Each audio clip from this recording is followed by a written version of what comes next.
Hello students, good morning. मैं हूं S money, आप सारे बच्चों का प्यारा सा फिजिक्स टीचर। और स्टूडेंट्स, आज हम लोग अर्थ मैग्नेटिज्म के बारे में स्टडी करने वाले हैं।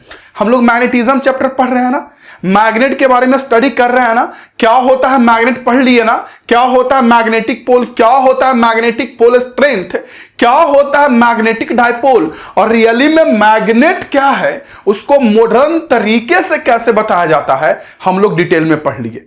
अब हम लोग आगे बढ़ेंगे और आज हम लोग अर्थ मैग्नेटिज्म पढ़ेंगे। इसी चैप्टर का एक टॉपिक है अर्थ मैग्नेटिज्म। अर्थ मैग्नेटिज्म का मतलब क्या हो गया कि देखिए, आपको एक बात बहुत पुराना और बहुत पहले आप सुने होंगे और आपको पता भी होगा ये बात, क्या कि हमारा जो अर्थ है यानी हमारा जो पृथ्वी है वो अपने आप में एक चुंबक है। सुने हैं कि नहीं सुने? सुने होंगे तो पक्का मैं फिर से कर रहा हूं। हमारा जो अर्थ है, हमारा जो पृथ्वी है, वो अपने आप में एक चुंबक है, वो अपने आप में एक मैग्नेट है। ये तो आप पक्का सुनेंगे, मैं श्योरिटी कहता हूं कि आप ये सुने ही होंगे। तो आज हम लोग पूरा इसी पृथ्वी के चुंबक के बारे में पढ़ते हैं।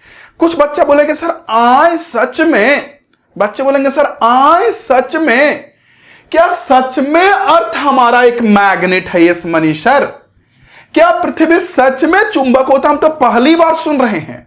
पहली बार सुन रहे हैं? सच में पहली बार सुन रहे हैं? मुझे भरोसा नहीं हो रहा है।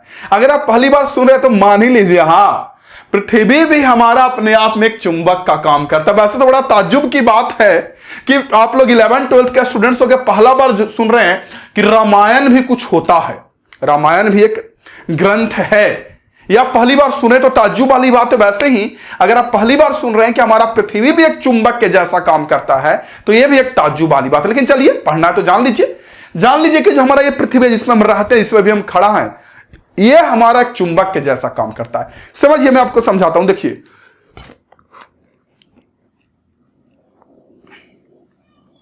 समझिए मेरी बात को। मैं क्या कर रहा हूं आपसे कि सबसे पहले तो हम उन सब सबूत को जानेंगे, एविडेंस को जानेंगे जो ये प्रूव करेगा कि अर्थ सच में एक मैग्नेट है। फिर से मैं कह रहा हूं, सुनिए मेरी बात। सबसे पहले तो हम उन सबूत को, उन एविडेंस को जानेंगे जो प्रूव करेगा कि अर्थ सच में, सच में अर्थ हमारा एक चुंबक है। उस एविडेंस के बारे में जानेंगे और बड़ा आसान है जी। देखिए सुनिए कि पृथ्वी को चुंबक प्रूव करने का तरीका क्या है, समझिए। आपको भी पता चल जाएगा, अगर नहीं जानते तो जान जाइएगा, जानते तो भी जान जाइएगा कि पृथ्वी सच में एक चुंबक कैसे है। पृथ्वी सच में एक चुंबक कैसे है वो आज जान जाएगा। देखिए, सबसे पहली बात, इतना तो मुझसे पढ़ते पढ़ते आप जान ही गए होंगे और पहले से भी जानते होंगे कि जब किसी बार मैग्नेट को हम ऐसे सस्पेंड करते हैं फ्रीली, एकदम फ्रीली, जब किसी बार मैग्नेट को ऐसे करके सस्पेंड करते हैं फ्रीली, तो ये हमेशा नॉर्थ साउथ डायरेक्शन में रुकता है। ये तो आपको पता ही होगा, मैं फिर से रिपीट कर रहा हूं। जब किसी बार मैग्नेट को हम लोग सस्पेंड करते हैं फ्रीली, तो ये हमेशा उत्तर दक्षिण यानी नॉर्थ साउथ डायरेक्शन में रुकता है। अगर इसको टन से ऐसे मार भी दीजिएगा ना, और मार के अगर पूरा पश्चिम भी कर दीजिएगा ना, तो बाद में फिर अपना मुंडी उतरे दक्षिण घुमा लेगा, और घुमा लेता है। अगर इसे टन से ऐसे मार भी दीजिएगा ना, अब मार के पूरा पश्चिम कर दीजिएगा ना, तो भी अब घूम के फिर आ जाएगा उत्तर दक्षिण ही, और आ ही जाता है बच्चे। समझ रहे मेरी बात? तो आखिर हर जगह पे हमारा चुंबक उत्तर दक्षिण क्यों रहता है? अगर सिर्फ पटना की बात होती तो बात मानते। पटना का नहीं है, बल्कि पटना, बिहार, गया, या फिर भारत या इंडिया या कहीं भी, ऑलमोस्ट जगहों पे, सब जगह पर, या फिर पृथ्वी पर कहीं भी जनरली जगह पे। तो मैं ये कह रहा हूं कि हर जगह पे चुंबक रखते हैं तो उत्तर दक्षिण में ही क्यों रुकता है?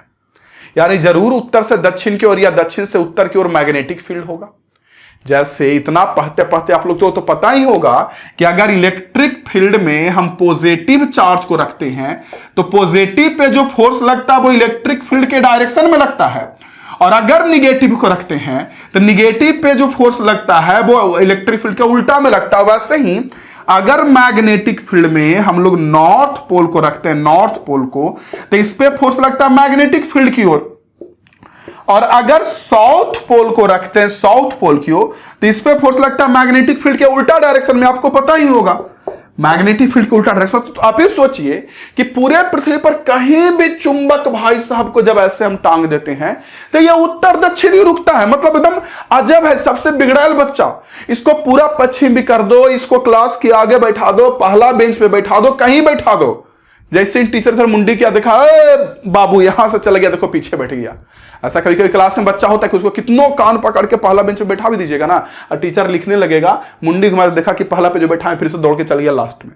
तो कुछ हो कीजिएगा, चुंबक वो उत्तर दक्षिण रहेगा वो हमेशा।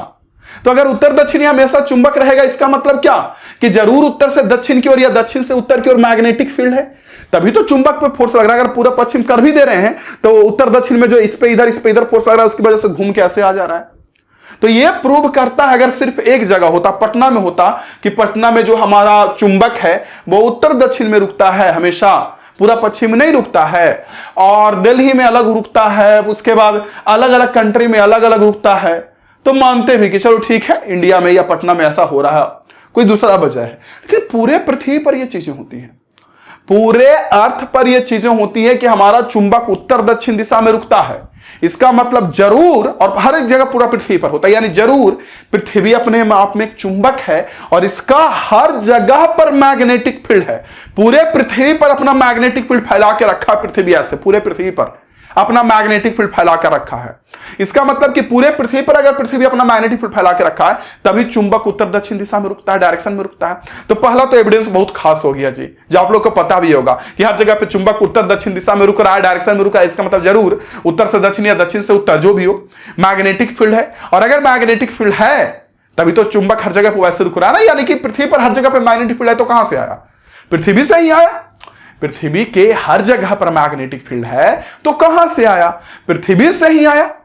आ रही बात है समझ में? चलिए, अगर ये समझ में आ रही तो बहुत अच्छी बात है माय स्टूडेंट्स, बहुत अच्छी बात है, बहुत सुंदर सा बात है। ओके, ये समझने के बाद दूसरा एविडेंस क्या होता है वो सुनिए। दूसरा एविडेंस क्या होता है कि जैसे आपने मुझसे पढ़ा इंड्यूस्ड मैग्नेटिज्म, आप मुझसे इंड्यूस्ड मैग्नेटिज्म पढ़े हैं ना, उसमें क्या पढ़े थे कि अगर हमारे पास कोई चुंबक है और इस चुंबक के नजदीक में कोई लोहा वगैरह का टुकड़ा रख देते हैं, लोहा वगैरह का टुकड़ा, तो कुछ समय के बाद ये लोहा भी चुंबक के बगल में रहने से, यानी इसके असर में ये जब आ जाएगा, जब ये लोहा इस चुंबक के असर में आ जाएगा, नजदीक में आ गया, तो इसका इस पे असर पड़ेगा।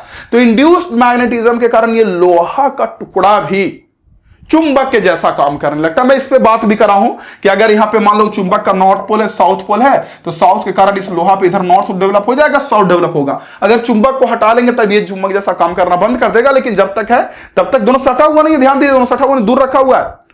लेकिन दूर रखने के बावजूद भी लोहा चुंबक के नजदीक जब आएगा, चुंबक के नजदीक ये लोहा आएगा, आयरन आएगा, तो ये आपका चुंबक के जैसा, मैग्नेट के जैसा वर्क करना शुरू कर देगा। मींस इसका मतलब क्या हुआ, मैं आपसे कह रहा हूं, इसका मतलब क्या हुआ? इसका मतलब ये हुआ मेरे लॉयन, ये हुआ मेरे शेर, ये हुआ मेरे डियर वाले स्टूडेंट्स कि पक्का पक्का पक्का पक्का पक्का पक्का पक्का पक्का इंड्यूस्ड मैग्नेटिज्म के कारण ये लोहा चुंबक के जैसा वर्क करने लगा। तो दूसरे एविडेंस पे आते हैं कि पृथ्वी चुंबक है, उसको प्रूव करने के लिए दूसरा क्या है सबूत या एविडेंस, जो भी बोलिए। देखिए दूसरा एविडेंस क्या है कि पृथ्वी में एक गड्ढा खन दीजिए, अच्छा गड्ढा खन दीजिए, लंबा सा बड़ा सा गड्ढा सा, और उसमें एक सॉफ्ट आयरन को डाल दीजिए, उसमें आयरन को डाल दीजिए, ठीक है। तो आयरन पीस को जब डालिएगा तो कुछ समय के बाद जब उस आयरन पीस को निकालिएगा ना बच्चे, मैं कह रहा हूं कि जब उस कुछ समय के बाद आयरन पीस के निकालिएगा तो वो आयरन पीस भी अपने आप में एक चुंबक के जैसा काम करने लगता है। मैं कह रहा हूं कि पृथ्वी में गड्ढा खन दिए, इसमें गड्ढा खन दीजिए और गड्ढा खन करके लोहा के टुकड़ा को डालिए और कुछ समय के बाद, कुछ दिनों के बाद निकालिए। तो निकालिएगा तो ये लोहा के टुकड़ा जो निकला इसको भी टांगिएगा ना ऐसे करके फ्रीली, तो ये पूरा पश्चिम नहीं रुकेगा, उत्तर दक्षिण रुकेगा। मतलब अपने आप में वो लोहा का टुकड़ा वो भी एक चुंबक बन गया। हाँ, बन जाता है। तो कहां से चुंबक बना? सोचिए, लोहा ऊपर था, लोहा लेकिन पृथ्वी के अंदर जब डाले तो ये चुंबक जैसा काम करने लगा। इसका मतलब स्ट्रॉन्ग चुंबक तो नहीं, लेकिन चुंबक जैसा काम करता है। इसका मतलब कि जरूर पृथ्वी अपने आप में एक चुंबक है, तभी तो इसी के नजदीक इस टुकड़ा को रखे तो ये भी चुंबक के जैसा काम करने लगा। पृथ्वी अपने आप में जरूर एक चुंबक है, तभी ना इसके नजदीक हम इस आयरन पीस को रख रहे हैं गड्ढा खंड के पृथ्वी में। तो उससे क्या हुआ कि लोहा का जो पीस है, आयरन का जो पीस है, ये आयरन का पीस भी अपने आप में एक चुंबक के जैसा वर्क करने लगा। आयरन का जो पीस है ये भी अपने आप में एक चुंबक के जैसा वर्क करने लगा। तो मेरी बातें आपको अब समझ में आ रही होंगी मैं क्या कह रहा हूं। मैं फिर से रिपीट कर रहा हूं, मेरी बातें आपको समझ में आ रही होंगी कि मैं क्या कह रहा हूं। मैं कह रहा हूं मेरे शेर, मेरे लॉयन, मेरे बच्चे, कि लोहा का टुकड़ा है, यह भी अपने आप में एक चुंबक के जैसा वर्क करने लगता है या वर्क करने लगा। जो बोलना है वो बोलिए। ओके, क्लियर हुई मेरी बातें? यस, यानी कि पृथ्वी भी अपने आप में एक चुंबक है। चुंबक के नजदीक में लोहा का टुकड़ा गया तो ये चुंबक के जैसा वर्क करने लगा। तो दूसरा एविडेंस हो गया। तीसरा एविडेंस सुनिए, तीसरा एविडेंस देखिए क्या, सुनिए। पृथ्वी पर ना कहीं कहीं नल पॉइंट या न्यूट्रल पॉइंट मिलता है। देखिए नल पॉइंट किसको बोलते हैं? जैसे मान लीजिए कि आपका ये पृथ्वी है, या आपका ये पृथ्वी है, ठीक है।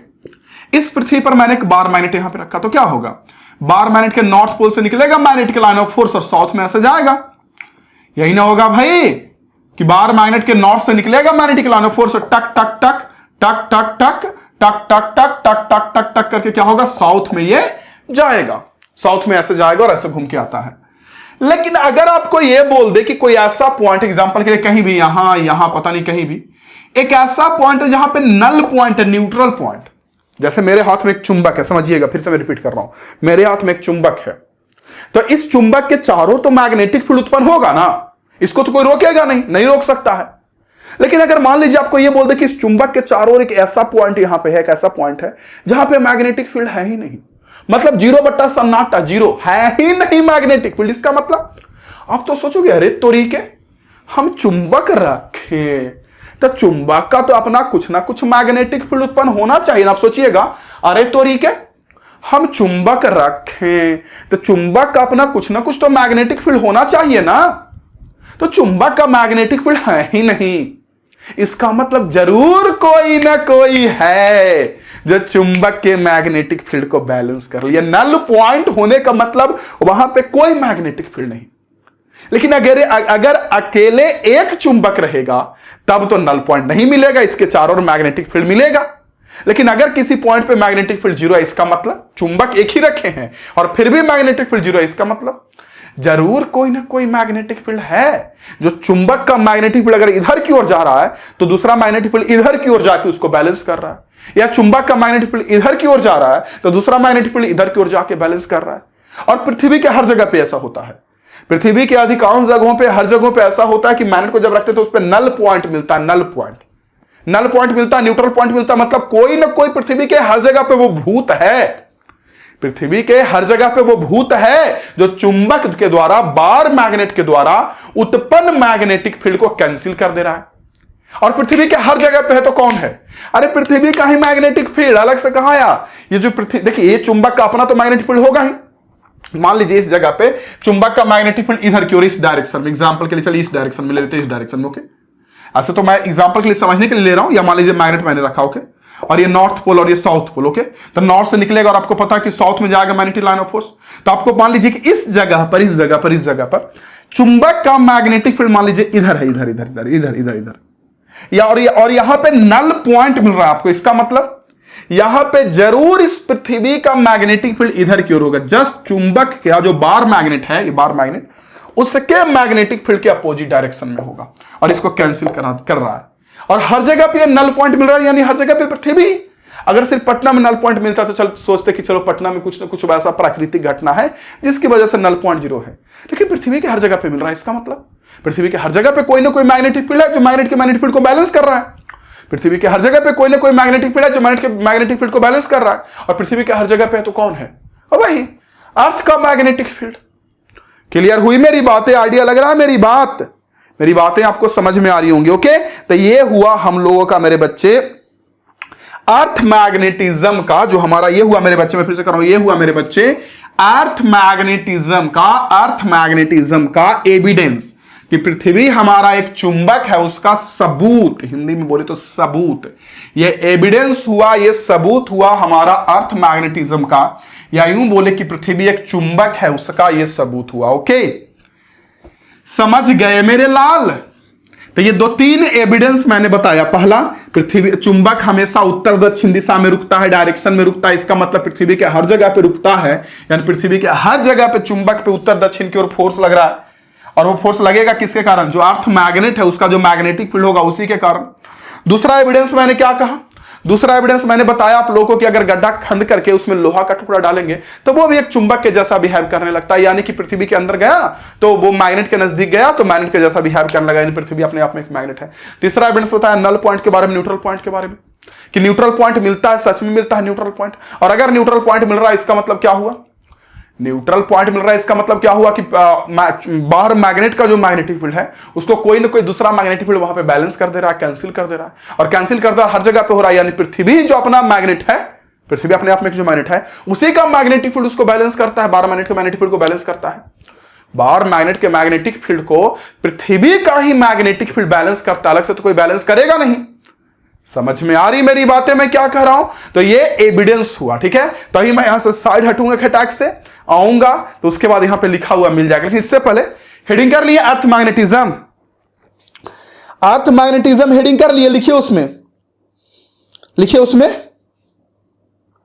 The earth poses a magnetic field,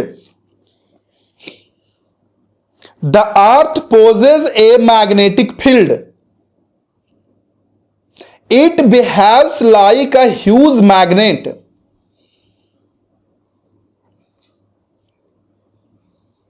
okay, it behaves like a huge magnet, okay, लिख लिए, यस। अब इसके बाद वो तो इंट्रोडक्शन हो गया, मैं साइड हटूंगा और आप लोग को लिखा हुआ मिलेगा एविडेंस, सबूत, जैसे हम लोग सीबीआई का इंक्वायरी कर रहे हैं वैसे, पृथ्वी तो मैग्नेट है, ऐसे पृथ्वी तो मैग्नेट है, प्रूव करो कि कैसे मैग्नेट है, क्या क्या सबूत है उसका। तो चलिए मैं साइड हटता हूं, आपके सामने आएगा, चलिए इंक्वायरी कीजिए, लिखिए पूरा एविडेंस, लिखिए आराम से, ओके, लिख लिया स्टूडेंट्स, बहुत अच्छी बात है आपने लिख लिया। तो अगर आपने एविडेंस को लिख लिया तो इसके बाद एक चीज और होता है जो बहुत सारा बुक में लिखा हुआ भी मिलेगा, बहुत सारा पे नहीं मिलेगा, अधिकांश में मिल भी जाता है, कि आखिर अर्थ हमारा मैग्नेट है तो क्यों है। और ये अपने आप में ना एक बड़ा मतलब ऐसा है ना, वो क्या बोलता है, उलझा हुआ सवाल है, किसी के पास एग्जैक्ट आंसर नहीं है। अलग अलग तरीके का थियरीज है, अलग अलग तरीके का बात है जो बताता है कि पृथ्वी चुंबक क्यों है। पृथ्वी चुंबक है यह प्रूव हो जाता है, लेकिन क्यों है यह प्रूव नहीं होता है। जैसे कोई इंसान मान लीजिए किसी का कत्ल कर दिया, तो वो कत्ल किया यह प्रूव होता है, कत्ल क्यों किया इससे किसी को मतलब नहीं, बस तुमने कत्ल किया, तुम कातिल हो, बस तुमको सजा मिलेगी। कत्ल क्यों किया इसके बारे में ना हम लोग बात करते ना कोई बात करता है। वैसे ही पृथ्वी चुंबक है, इसके बारे में पुलिस ने तहकीकात की, आप लोग पुलिस आप ही लोग ना तहकीकात कर लिए कि क्यों है, सॉरी चुंबक, पृथ्वी चुंबक कैसे है, कैसे है, कैसे है। लेकिन फिर उसके बाद आखिर चुंबक है तो क्यों है, इसके बारे में हम लोग ऊपर ऊपर का बात करते हैं, ऊपर ऊपर का बात। समझ रहे मेरी बातों को? वही मैं कह रहा हूं आप लोगों से कि अर्थ मैग्नेट का जैसा काम क्यों करता है। कुछ कुछ दो तीन थ्योरीज है जिसको जानना है हम लोग को, लेकिन एग्जैक्ट किसी को नहीं पता कि अर्थ मैग्नेट क्यों काम करता है, चुंबक के जैसा काम क्यों करता है। सबसे पहला तो थ्योरी यह बच्चे कि आप लोगों को पता होगा कि हमारा जो अर्थ है इसके अंदर भीतर में जो कोर, अर्थ के अंदर का जो पार्ट होता है कोर, यहां पे बहुत सारा मेटल्स पिघला हुआ है। आपको पता होगा कि अर्थ के कोर के अंदर बहुत सारा मेटल्स पिघला हुआ है। चार्ज मेटल्स, जो थ्योरी बताता है वो ये बताता है कि अर्थ के अंदर बहुत सारा, देखिए एक थ्योरी तो पहले ये बताता था कि अर्थ के अंदर एक मैग्नेट है। सिंपल वे में मैं कह रहा हूं कि पहला थ्योरी तो ये बताता था कि जो हमारा अर्थ है उसके अंदर एक मैग्नेट है, बड़ा सा मैग्नेट है, ओके। लेकिन देखिए ये पॉसिबल नहीं है। क्यों पॉसिबल नहीं है? इसलिए बच्चे क्योंकि अर्थ के अंदर बहुत अधिक टेम्परेचर है, बहुत अधिक टेम्परेचर है, और उतने अधिक टेम्परेचर पे अगर पृथ्वी के अंदर सच में कोई मैग्नेट होगा, सच में कोई मैग्नेट होगा तो अपना मैग्नेटिज्म प्रॉपर्टी वो खो देगा। मतलब वो मैग्नेट का जैसा बिहेव नहीं करने लगेगा, वो मैग्नेटिज्म प्रॉपर्टी अपना खो देगा। मेरी बातें समझ में आ रही मैं क्या कह रहा हूं आपसे? तो अंदर में तो मैग्नेट है नहीं, ये तो कंफर्म है। तो अगर अंदर में मैग्नेट नहीं है तो आखिर ये मैग्नेट के जैसा काम क्यों करता है? तो उसके लिए मैंने पहला जो बात आपको बताया, ये बताया कि हमारा जो अर्थ है ना, इसके अंदर में जो मेटल्स पिघला हुआ है, मतलब चार्ज मेटल बहुत सारा पिघला हुआ है, बहुत सारा चार्ज अंदर में मेटल्स पिघला हुआ है, ऐसे देखिए। और आपको पता है कि अर्थ अपने एक्सिस पे रोटेट करता है, थोड़ा सा झुका हुआ होता है, लेकिन चलिए कोई बात नहीं। अर्थ अपने एक्सिस पे रोटेट करता है, ये सबको पता है, आपको ही पता, हमें भी पता, हम सबको पता कि अर्थ अपने एक्सिस पे रोटेट करता है।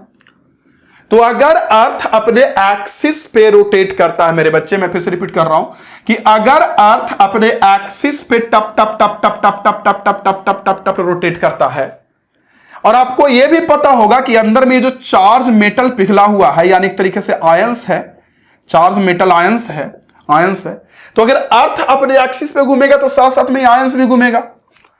जो अंदर में पिघला हुआ पार्ट है हमारे अर्थ के अंदर, तो अगर ये पार्ट घूमेगा मतलब कि अर्थ घूमेगा तो ये भी तो साथ साथ घूमेगा ना।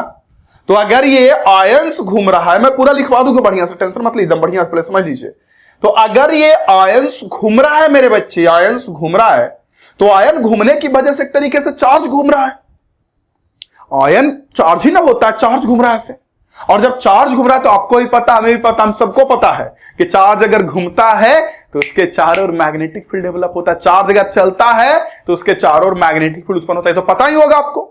यानी कि पहला जो थ्योरी बताता है कि पृथ्वी चुंबक क्यों है, वो ये बताता है कि अंदर में जो मेटल्स पिघला हुआ है वो चार्ज मेटल्स है, और अर्थ जो घूम रहा है, पृथ्वी जो घूम रहा है टक टक टक टक टक, तो उसकी वजह से ये अंदर का जो मेटल्स है वो भी घूम रहा है टक टक टक टक टक, यानी जो आयंस है वो भी घूम रहा है टक टक टक टक टक। तो आयंस घूम रहा है, एक तरीके से मान सकते हैं कि अंदर में करंट फ्लो कर रहा है।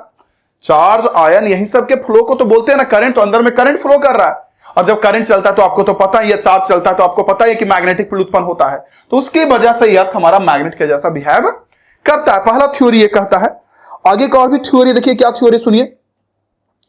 अगला थ्योरी ये है ना स्टूडेंट्स कि जो सिंस अर्थ है ना हमारा, वो एक चार्ज पार्टिकल है, ओके, और उसी की वजह से, जैसे मान लीजिए एक आप एग्जांपल के लिए ऐसे समझिए, देखिए मैं आपको समझाता हूं, ऐसे समझिए कि जो हमारा अर्थ है यह भी एक तरीके से एटम्स वगैरह से मिलकर बना हुआ, दुनिया में सब चीज एटम से मिलकर बना हुआ है, और एटम के साथ साथ में अर्थ में इलेक्ट्रॉन प्रोटॉन भी होता है। भाई एटम्स है, आयंस है, अर्थ ही हमारा एक तरीके से एटम से मिलकर बना हुआ है। एटम में इलेक्ट्रॉन प्रोटॉन होता है, ऐसे ही बोले कि इलेक्ट्रॉन प्रोटॉन है। और अर्थ जो आपका घूम रहा है या चल रहा है, तो साथ साथ में चार्ज भी चल रहा है, और जब चार्ज चलता है तो आपको ही पता है, हमको ही पता, हम सबको पता है कि उसके कारण मैग्नेटिक फील्ड उत्पन्न होती है। तो दूसरा, पहला तो बताया गया कि अंदर में जो पिघला हुआ मेटल्स है, मेटल्स आयंस है, उसकी वजह से मैग्नेटिक फील्ड डेवलप होता है और अर्थ हमारा एक मैग्नेट का काम करता है। दूसरा वजह यह बताया जा रहा है कि जो हमारा अर्थ है अपने आप में, इसमें प्रोटॉन्स है, इलेक्ट्रॉन्स है, और जब अर्थ घूम रहा है तो साथ साथ में प्रोटॉन इलेक्ट्रॉन्स भी घूम रहा है, उसकी वजह से अर्थ में एक तरीके का समझ लीजिए तो करंट बह रहा है, और जब करंट बह रहा है तो हमारा यह अर्थ एक तरीके से चुंबक का काम करता है। तीसरा वजह भी बड़ा अजब है। तीसरा वजह यह है ना कि थर्ड वजह यह बच्चे कि आपको नहीं पता तो जान लीजिए कि जो हमारा अर्थ है, इसका जो वायुमंडल होता है, एटमॉस्फेयर, तो एटमॉस्फेयर में ऊपर जाने पे आप पढ़े होंगे कि आयनोस्फेयर होता है। पता नहीं सुने कि नहीं सुने, सुनी होंगे आयनोस्फेयर। उसका नाम आयनोस्फेयर इसलिए रखते हैं क्योंकि वहां हीट के कारण, गर्मी के कारण, वहां का वायुमंडल का, एटमॉस्फेयर का वो जो पार्ट होता है वो एटम में न रह के आयन में बदल जाता है, इसलिए उसको बोलते हैं आयनोस्फेयर। जैसे काफी ज्यादा हीट मिलेगा किसी एटम को तो आपको पता है कि उसका इलेक्ट्रॉन बाहर आ जाएगा, और जब इलेक्ट्रॉन बाहर आ जाएगा तो एटम का जो पार्ट बचेगा उसको आयन हम लोग बोलते हैं। तो तीसरा वजह यह भी बताया जाता है अर्थ के मैग्नेट होने का कि जो आयंस हैं अर्थ के वायुमंडल में, एटमॉस्फेयर में, और मेरा अर्थ घूम रहा है, तो उस आयंस के लिए अगर अर्थ घूम रहा है तो उसकी वजह से हमारा मैग्नेटिक फील्ड उत्पन्न होता है। तो ये कुछ वजह है जो हमारा अर्थ घूम रहा है, वायुमंडल को लेकर घूमता है। आपको पता होगा कि अर्थ अपने एटमॉस्फेयर को लेकर घूमता है, तो उसके कारण मैग्नेटिक फील्ड डेवलप हो रहा है। यानी 3-4 वजह अगर पढ़िएगा आराम से धीरे धीरे तो समझ में आपको आ जाएगा, लेकिन एग्जैक्ट कहना गलत है। एग्जैक्ट अगर ये बोल दें कि यही वजह से अर्थ हमारा मैग्नेट है, ये किसी को अभी तक नहीं पता है। बातें समझ में आई? तो अभी हम यहां से हटेंगे और आपको लिखा हुआ मिल जाएगा कि कॉज ऑफ अर्थ मैग्नेटिज्म का डिटेल जो मैंने मुंह से बोला वो पूरा का पूरा लिखा हुआ मिल जाएगा आपको आराम से बढ़िया से लिखना है, आराम से बढ़िया से लिखना है कि क्या कॉज है, जो मैंने बताया भी 2-3 वहीं आपको लिखा हुआ मिल जाएगा। ओके, तो चलिए मैं साइड हटता हूं, आप नोट कीजिए, आपको दिख रहा होगा, नोट कीजिए तो जल्दी नोट कीजिए मन लगा के। ओके, कर लिए नोट? अब अगर नोट कर लिए तो ये तो हुआ इंट्रोडक्शन भाई, कि चुंबक है अर्थ तो प्रूव करो, चुंबक क्यों है, कुछ रीजन बताओ, कुछ वजह बताओ। एग्जैक्ट वजह तो नहीं बता सकते हैं, उसने कत्ल किया ये एग्जैक्ट ढूंढा जाता है कोर्ट में, लेकिन क्यों किया ये सब उतना उस पर ध्यान दिया जाता नहीं है। वही वाली बात है, चुंबक है ये एग्जैक्ट पता है, लेकिन क्यों है इससे उतना ज्यादा हम लोग ऊपर ऊपर की बातें करते हैं और किसी को पता नहीं है। अब हम लोग क्या करेंगे कि अर्थ मैग्नेटिज्म से रिलेटेड कुछ इंपॉर्टेंट टर्म्स पढ़ेंगे। तो मैं हेडिंग करता हूं important terms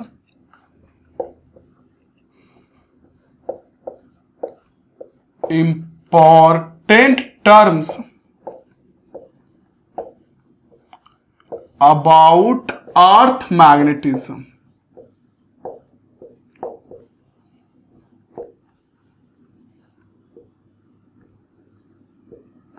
important terms about earth magnetism.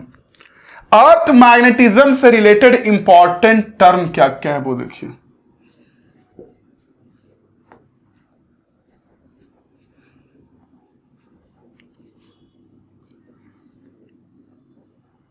चलिए देखिए, सबसे पहला सुनिए, पहले अर्थ मैग्नेटिज्म के इंपॉर्टेंट टर्म समझने से पहले ना आपको अर्थ मैग्नेटिज्म को समझना पड़ेगा। देखिए मैं फिगर ड्रॉ करता हूं, देखिए समझिए। मान लीजिए आपका ये अर्थ है, देखिए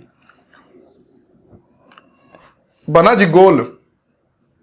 गोल तो नहीं बना भाई, गोल तो बनना चाहिए, लेकिन गोल नहीं बना तो नहीं बना, कोई बात नहीं। देखिए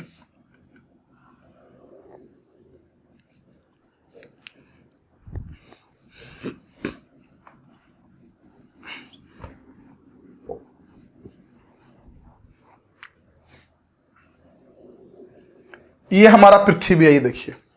या एक काम करते हैं ना, आप लोग हेडिंग कीजिए important terms of earth magnetism, क्योंकि बड़ा फिगर का जरूरत नहीं, इसलिए मुझे बड़ा फिगर बनाना पड़ेगा और जगह की कमी हो रही है, इसलिए आप लोग हेडिंग कीजिए important terms of about earth magnetism. Earth magnetism का इंपॉर्टेंट टर्म, कुछ कुछ टर्म, इसका कुछ कुछ पॉइंट्स जानेंगे कि क्या होता है नहीं होता, तब आपको समझ में भी आएगा और मुझे भी समझाने में आसानी मिलेगी। हेडिंग कर लिए important terms about earth magnetism. Earth magnetism को लेकर के इंपॉर्टेंट टर्म, क्या क्या इंपॉर्टेंट टर्म है, ओके। और कर रहा हूं मैं इसे साफ, सुनिए मेरी बात, कर रहा हूं मैं इसे साफ और साफ करके आपको देता हूं अर्थ मैग्नेटिज्म से रिलेटेड इंपॉर्टेंट टर्म। ये देखिए, सबसे पहले तो मैं क्या करता हूं कि यहां पे मैं फिगर ड्रॉ करता हूं अर्थ का। ये देखिए अर्थ का, लगता है थोड़ा ज्यादा ऊपर हो गया ये, चलिए काम चलाने वाले कोई दिक्कत नहीं। देखिए समझिए मेरी बात, तो आपको एक बात तो पता होगा कि अर्थ का ये जो पॉइंट होता है इसको कहा जाता है नॉर्थ पोल, ओके। और अर्थ का ये पॉइंट कहा जाता है, ये नीचे होता है, इसको कहा जाता है साउथ पोल। ये तो आपको पता ही होगा, ठीक है। अच्छा एक बात तो और सब बच्चों को पता होता है, आपको ही पता ही होगा कि जब किसी मैग्नेट को ऐसे करके हम फ्री टांगेंगे, ऐसे करके फ्री टांगेंगे, तो हमेशा नॉर्थ साउथ डायरेक्शन में रुकता है। और यह भी पता होगा कि जो अगर मान लीजिए मैग्नेट का ये नॉर्थ पोल है, समझिएगा ये नॉर्थ पोल, तो नॉर्थ पोल नॉर्थ डायरेक्शन में रुकता है और साउथ पोल साउथ डायरेक्शन में रुकता है। आपको थोड़ा सा सुनकर तज्जुब नहीं हुआ कि नॉर्थ नॉर्थ में रुक रहा है? फिर से मैं बोल रहा हूं, इस मैग्नेट का जो हमारा नॉर्थ पोल है, नॉर्थ पोल, ये नॉर्थ डायरेक्शन में रुकता है और जो साउथ पोल है ये साउथ डायरेक्शन में रुकता है। तो सुनकर थोड़ा सा आपको ताज्जुब नहीं हुआ, थोड़ा सा भी, कि नॉर्थ नॉर्थ में रुक रहा है और साउथ साउथ में रुक रहा है? सोचिए भैया, नॉर्थ नॉर्थ में तो रिपल्सन ना होता और साउथ साउथ में रिपल्सन होता है ना, तो कायदे से तो नॉर्थ रुकना चाहिए साउथ में, साउथ रुकना चाहिए नॉर्थ में, और रियलिटी यही है, होता होना भी यही चाहिए। सही सोचिए जरा थोड़ा सा कि नॉर्थ पोल जो मैग्नेट का होता है वो नॉर्थ डायरेक्शन में रुकता है, साउथ पोल मैग्नेट का साउथ डायरेक्शन में रुकता है, लेकिन होना तो चाहिए अलग, होना तो चाहिए अलग कि नॉर्थ को साउथ में, साउथ को नॉर्थ में रुकना चाहिए। तो आखिर क्या ये गलती कर रहा है? नहीं, ये गलती नहीं कर रहा, ये बिल्कुल सही कर रहा है। हम लोग का नॉलेज अधूरा। देखिए रियली में होता क्या, समझिए। ये हमारा ये अर्थ है, अर्थ का ऊपर वाला नॉर्थ पोल, नीचे वाला साउथ पोल। तो नॉर्थ पोल और साउथ पोल है ना अर्थ का बच्चे, तो इसको कहा जाता है जियोग्राफिकल नॉर्थ पोल और साउथ पोल। जियोग्राफी मतलब, जियोग्राफी से मतलब डायरेक्शंस, जियोग्राफी समझते हो ना, ज्योग्राफी डायरेक्शंस, यानी ये हमारा ज्योग्राफिकल नॉर्थ पोल और साउथ पोल हुआ, ज्योग्राफिकल। लेकिन रियली में जो मैग्नेट होता है ना अर्थ का, या अर्थ जो मैग्नेट के जैसा काम करता है, उस मैग्नेट में ऐसा नहीं होता है कि जिधर नॉर्थ डायरेक्शन है उधर मैग्नेट का नॉर्थ पोल है। नहीं, नॉर्थ डायरेक्शन में मैग्नेट का साउथ पोल होता है। सुनिए मेरी बात, फिर से सुनिए, मैं बोल रहा हूं, इस मैग्नेट की बात नहीं कर रहा हूं, बाहर मैग्नेट की बात, पृथ्वी अपने आप में जो मैग्नेट है उसकी बात कर रहा हूं। पृथ्वी एक मैग्नेट है, अगर हम मैप में देखें या फिर ऐसे भी देखें पृथ्वी के का शेप में, तो ऊपर को कहा जाता है नॉर्थ डायरेक्शन, नीचे को कहा जाता है साउथ डायरेक्शन। आपको ही पता, हमें भी पता, हम सबको पता है।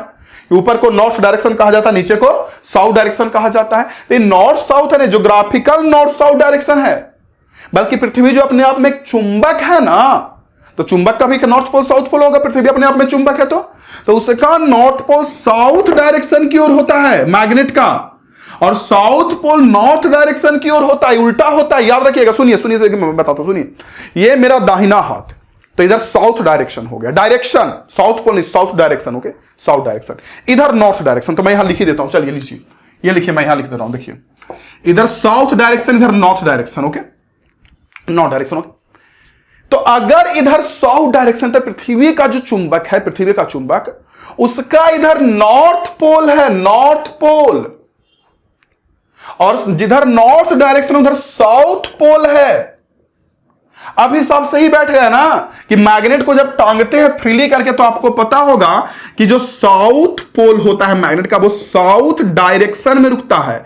तो साउथ पोल साउथ डायरेक्शन बोलिए, या साउथ डायरेक्शन में नॉर्थ पोल बोलिए मैग्नेट का, तो सही तो रुक रहा है कि साउथ पोल नॉर्थ पोल की ओर रुक रहा है, और नॉर्थ रुक रहा है नॉर्थ डायरेक्शन यानी साउथ पोल की ओर रुक रहा है। देखिए, तो सही तो रुक रहा है।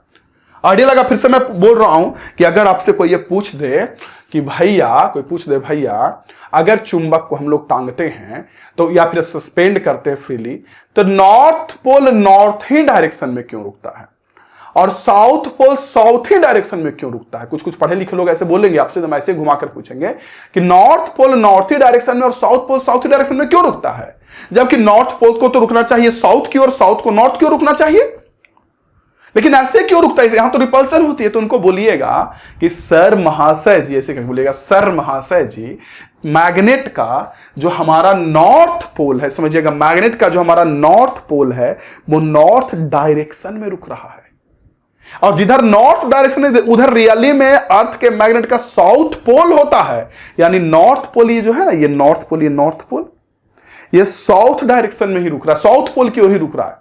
नॉर्थ पोल नॉर्थ डायरेक्शन, और नॉर्थ डायरेक्शन की ओर मैग्नेट का साउथ पोल होता है, अर्थ के मैग्नेट का, और साउथ डायरेक्शन में नॉर्थ पोल, यानी हिसाब बिल्कुल सही बैठा है। मैग्नेट जो रुक रहा है हमारा नॉर्थ पोल नॉर्थ डायरेक्शन में, तो नॉर्थ डायरेक्शन में रुक रहा है, ना कि नॉर्थ, मैग्नेट का नॉर्थ पोल की ओर रुक रहा है। मैग्नेटिक पोल अलग होता है और ज्योग्राफिकल पोल अलग होता है। समझ में आ रही बातें? तो ये जो मैग्नेट का जो नॉर्थ पोल नॉर्थ डायरेक्शन में रुक रहा है, रियली में ये साउथ पोल की ओर रुक रहा है, या ये बोले कि साउथ पोल जो साउथ डायरेक्शन में रुक रहा है, रियली में ये नॉर्थ पोल की ओर रुक रहा है। क्लियर? Clear cut, okay. तो ये बात मेरे लिए याद रखिएगा कि जो ये जो नॉर्थ साउथ दिखाया है, ये ज्योग्राफिकल नॉर्थ साउथ पोल है, ना कि मैग्नेटिक नॉर्थ साउथ पोल। हाँ, मैग्नेट के बारे में मैंने बोला उल्टा होता है, लेकिन एक चीज और है कि अर्थ का जो मैग्नेट का जो सिचुएशंस होता है, आपको अगर एक मैग्नेट माने और जहां से मैग्नेटिक लाइन ऑफ फोर्स निकलता है या इंटर करता है, उसको नॉर्थ पोल और साउथ पोल बोलते हैं, तो वो थोड़ा सा ज्योग्राफिकल से ऐसे रहता है। देखिए, जियोग्राफिकल पोल से वो थोड़ा सा ऐसे रहता है, ये देखिए, थोड़ा सा,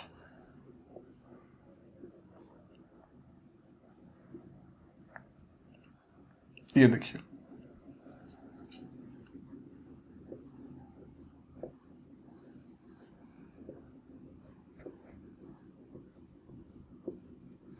ये देखिए, देखिए, देख रहे हैं बच्चे? दिखाई दे रही है आपको?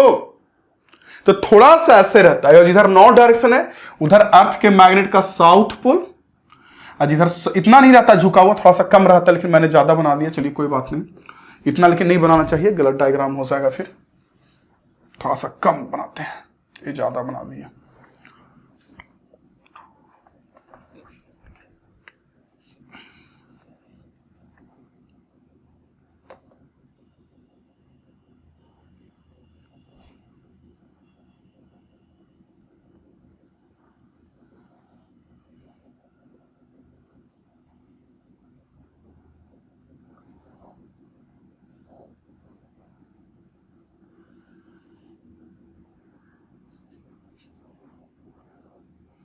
ये देखिए, लगता है ऊपर जाकर हल्का सा टेढ़ा हो गया मैग्नेट ना। अच्छा, टेढ़ा हो गया तो सीधा कर लेंगे इसे, ऐसे होता है। ओह, टेढ़ा क्यों हो रहा जा रहा है जी? ये लीजिए देखिए,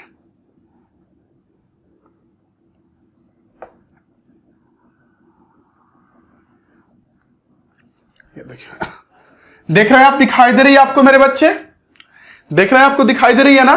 तो जिधर नॉर्थ ज्योग्राफिकल नॉर्थ पोल होता है उधर मैग्नेट का साउथ पोल होता है, magnetic south pole.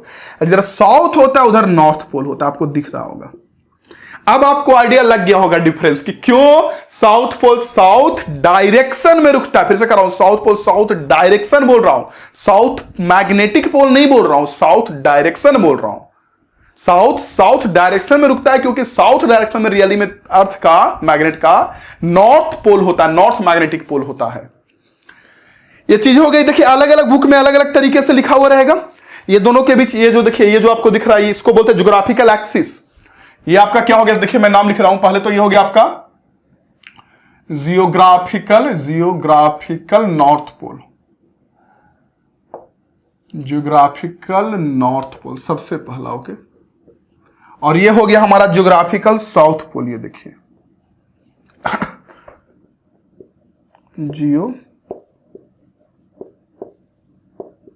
Geographical south pole, geographical north pole, geographical south pole. और दोनों को जो मिलाने वाला हमारा ये लाइन है, दोनों को जो मिलाने वाला हमारा ये जो लाइन है, इसको बोलते हैं हम लोग, इस लाइन को आपको मैंने बोला ज्योग्राफिकल एक्सिस। मैं इधर लाइन खींच के किधर लिखूं, हाँ ऐसे लिख देता हूं, चलिए geographical axis, geographical axis.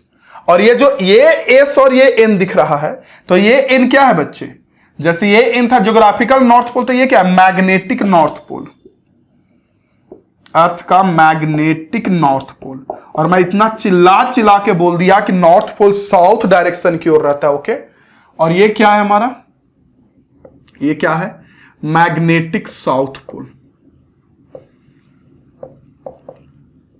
Magnetic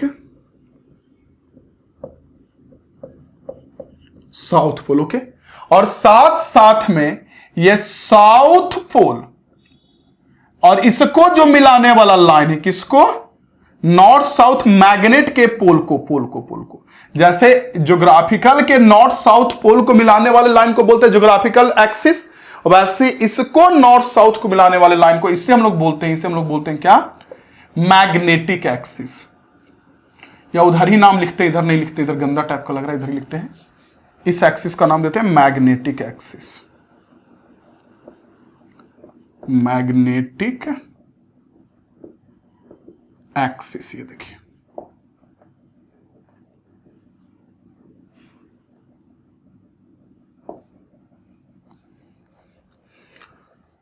ये हो गया हमारा magnetic axis, magnetic north pole वगैरह वगैरह वगैरह वगैरह। ओके, और ये हमारा हो गया मैग्नेटिक साउथ पोल।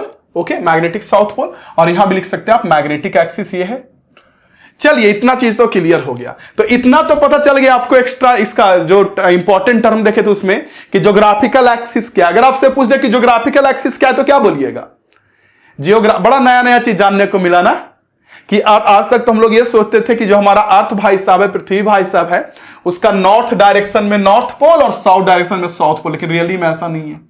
मैग्नेट का नॉर्थ पोल होता है साउथ डायरेक्शन में, और साउथ पोल भाई साहब हमारा होता है नॉर्थ डायरेक्शन में। समझ रहे हैं मेरी बातों को, मैं क्या कह रहा हूं, आइडिया लग रही है मेरी बातें।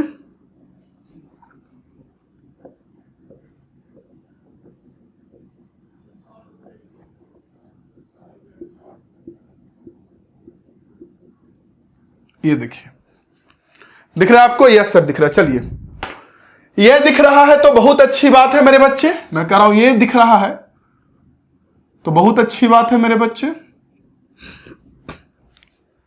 ओके ओके, ठीक है ठीक है। अब हम लोग एक काम करते हैं कि पहले ये सब टर्म के बारे में लिख लेते, उसके बाद आगे पढ़ेंगे। अच्छा एक चीज और, आगे जाके पढ़िएगा एंगल ऑफ डिप भी। तो एंगल ऑफ डिप पढ़ते हैं, पहले ये सब टर्म को लिख ही लीजिए कि ये सब टर्म क्या होता है, ये सब टर्म क्या होता है वो लिख लीजिएगा। तो इंपॉर्टेंट टर्म तो लिखे ही हैं। तो सबसे पहले अच्छा एक चीज और मैं बता दूं कि देखिए मैग्नेटिक लाइन ऑफ फोर्स कैसे निकलता है। मैग्नेटिक लाइन ऑफ फोर्स आपको बताइए कि अगर जो बच्चा नहीं पढ़ा हुआ रहेगा वो क्या सोचेगा कि चुंबक में magnetic line of force north से निकलेगा साउथ में जाएगा, लेकिन रियली में ये नॉर्थ और ये साउथ नहीं है, बल्कि ये नॉर्थ और ये साउथ। हम लोग इसके बारे में पढ़ते हैं। इससे क्या मतलब है? इससे क्या मतलब? मेरी बातें समझ में आ रही? मैं क्या करूं? हम लोग इसके बारे में पढ़ते हैं, इसके बारे में। तो रियली में इस नॉर्थ से निकलेगा मैग्नेटिक लाइन ऑफ फोर्स, और ऐसे निकलते हुए पृथ्वी को घूमते हुए इस साउथ में घुस जाएगा। ये मैग्नेटिक पोल है। इस नॉर्थ से निकलेगा और ऐसे घुसते हुए इधर भी ऐसे ही सेम होगा। लिखा हुआ थोड़ा कट गया होगा, जो लिखा हूं मैं वो कट गया होगा, देखिए।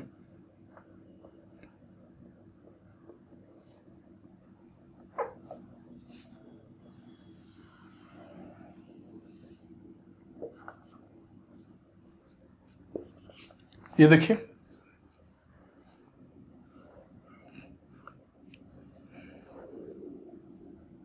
ऐसे होगा, इधर से निकलेगा, ऐसे जाएगा चारों तरफ से, पूरा पृथ्वी के चारों तरफ से।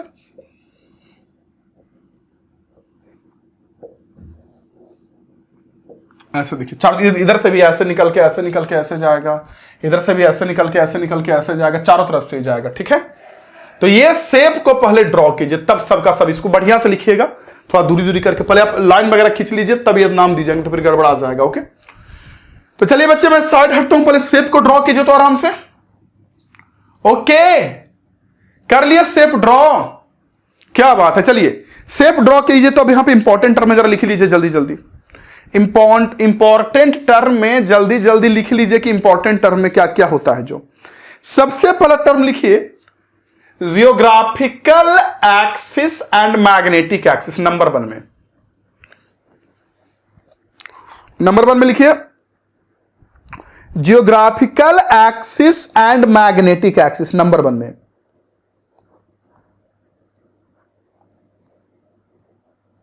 Geographical axis and magnetic axis. Okay, तो उसमें लिखिए geographical axis and magnetic axis में, बड़ा आसान सा चीज है जी।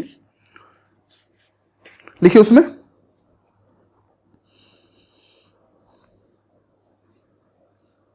लिखिए the line joining between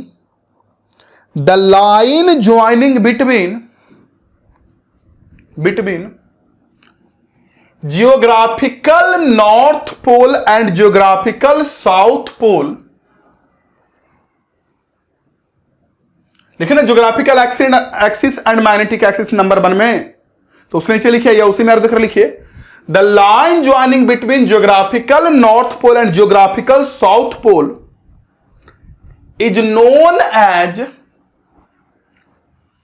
is known as geographical axis,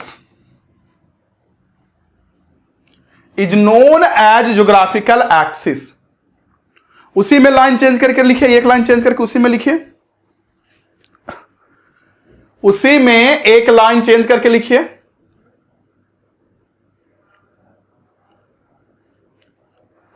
The line joining between magnetic north pole and magnetic south pole, the line joining between magnetic north pole and magnetic south pole of earth magnetism,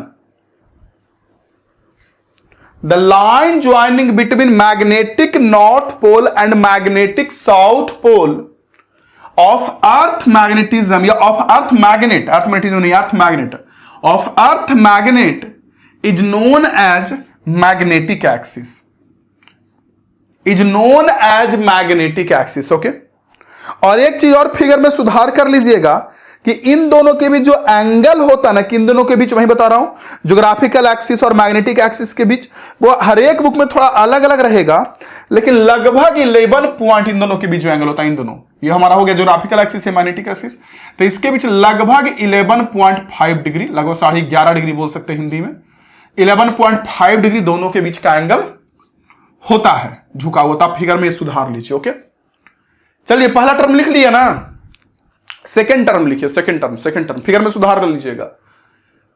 second term हमारा है बच्चे क्या आप लोग axis के बारे में जानेंगे कि होता है इक्वेटर। आप नाम सुने होंगे इक्वेटर क्या होता है। जैसे एग्जांपल के लिए मान लीजिए कि हमारा ये समझिए, हमारा ये अर्थ है और ये हमारा ज्योग्राफिकल एक्सिस है। ओके, तो ज्योग्राफिकल एक्सिस के परपेंडिकुलर बहुत सारे सर्कल अर्थ के सरफेस पे, किसी सरफेस पर ऐसे नहीं सर्कल, जो पृथ्वी ऐसे गोला है ना गोला, तो इस गोला पे ऐसे ऐसे ऐसे चारों ओर से पृथ्वी पर सर्कल खींचा जा सकता है। ओके, देखिए यहां भी एक परपेंडिकुलर सर्कल खींचा जा सकता है अर्थ के सरफेस पे। इधर से ऐसे जाएगा ऐसे और अंदर से होते हुए ऐसे आ जाएगा, इधर से ऐसे जाएगा और अंदर से होते हुए ऐसे आ जाएगा। ये देखिए, इधर से ऐसे जाएगा तो अंदर से होते हुए ऐसे आ जाएगा। तो फिर इक्वेटर किसे बोलते हैं? तो जो सबसे बड़ा सर्कल खिंचाएगा ना इस एक्सिस के, एक्सिस ऐसे देखिए, एक्सिस ऐसे ऐसे ऐसे सीधा, देखिए सीधा ऐसे सीधा। अब इसके चारों ओर जो सबसे बड़ा सरफेस पर सर्कल खींचा जा सकता है उसी को बोलते हैं इक्वेटर, ज्योग्राफिकल इक्वेटर। और सबसे बड़ा सर्कल बिल्कुल सेंटर से बीच से खींच सकते हैं। ये देखिए, तो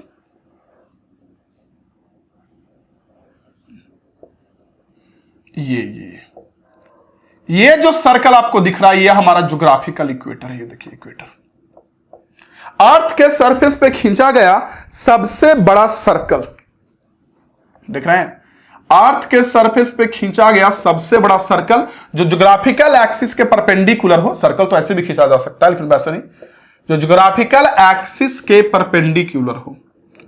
अर्थ के सरफेस पे खींचा गया सबसे बड़ा सर्कल जो ज्योग्राफिकल एक्सिस के परपेंडिकुलर हो, ज्योग्राफिकल एक्सिस के परपेंडिकुलर हो।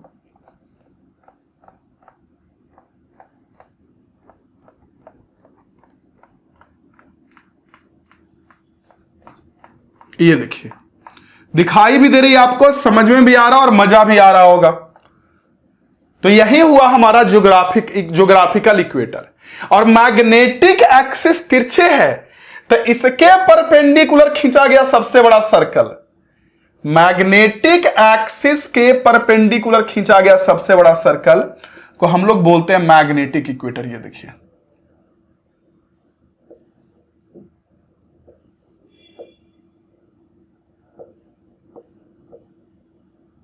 ये देखिए,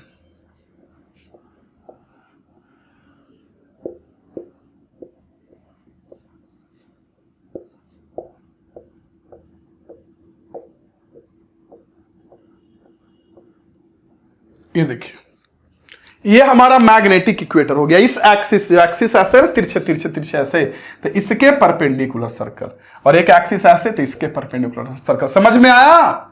समझ में आ रहा है? ये जो एक्सिस ऐसे है ना तिरछे ऐसे तिरछे, मैग्नेटिक एक्सिस ऐसे, देखिए मैं नजदीक लाके दिखा रहा हूं ऐसे, तो इसके चारों ओर खींचा गया सर्कल है। इसके चारों, थोड़ा तिरछे ना हो जाएगा, ऐसे ऐसे हो जाएगा, तिरछे हो जाएगा। और ये सीधा था तो सीधा होगा, ऐसे सीधा।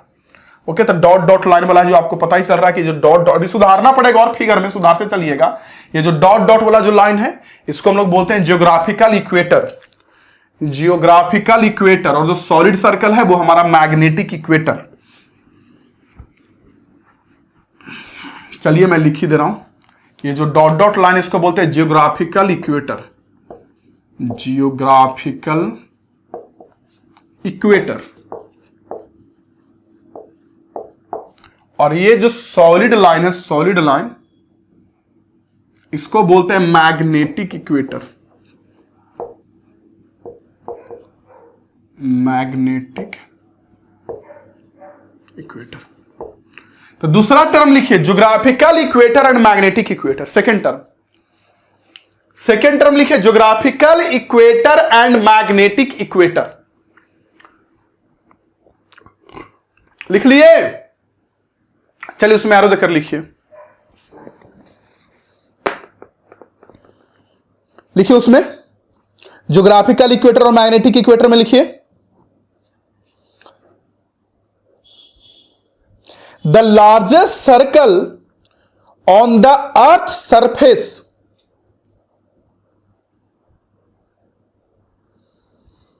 The largest circle on the earth surface, earth surface, which plane is perpendicular to geographical axis. The largest circle on Earth's surface, which plane is perpendicular to geographical axis. Which plane is perpendicular to geographical axis is called geographical equator. Is called geographical equator. उसी में line change करके लिखिए, उसी में line change करके लिखिए, the largest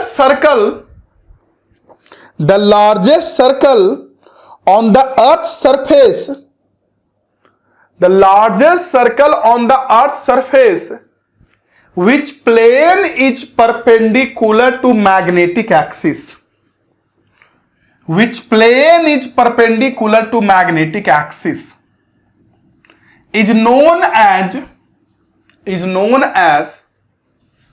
magnetic equator।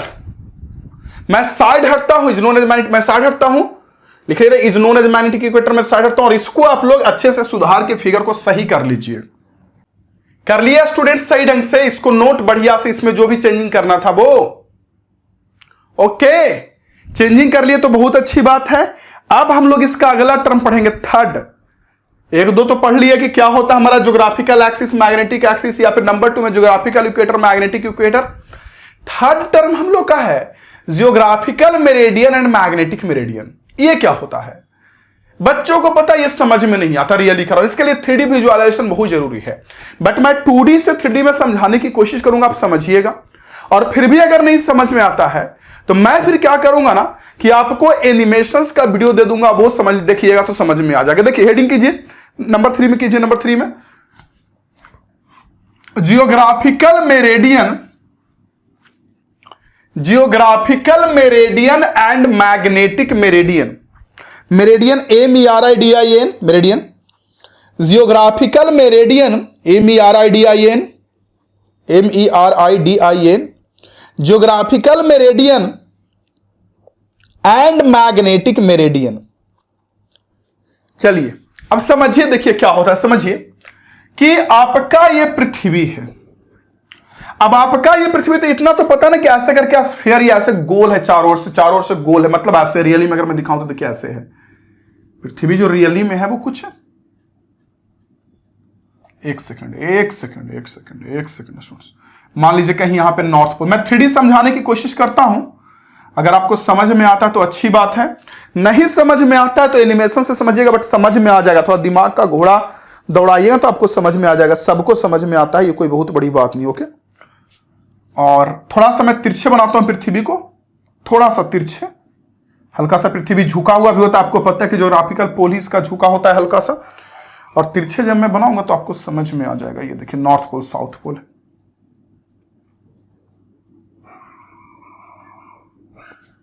Okay, ऐसे नहीं, ये नीचे से ऐसे गया। अभी 2 मिनट रुकिए, समझ में आ जाएगा। ये देखिए, ये हमारा अर्थ है, नीचे से ऐसे गया। ओके, और भी गया ऐसे बच्चे, देखिए ऐसे। ये सर्कल्स है अर्थ के सरफेस पे। अभी 3D जैसा लगने लगेगा, हल्का सा रुकिए।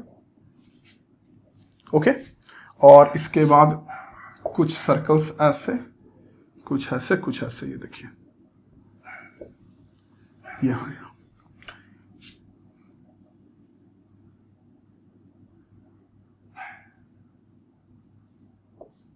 ये देखिए, देख रहे हैं, लग रहा है फुटबॉल जैसा, बॉल जैसा। तो ये अर्थ का हमारा नॉर्थ पोल, मतलब ज्योग्राफिकल नॉर्थ पोल, और इधर हमारा नीचे कहीं साउथ पोल है। ओके, और देखिए अब क्या होता है ज्योग्राफिकल मेरिडियन और मैग्नेटिक मेरिडियन। समझिएगा मेरी बात, मैं अच्छे से समझाता हूं, सुनिए।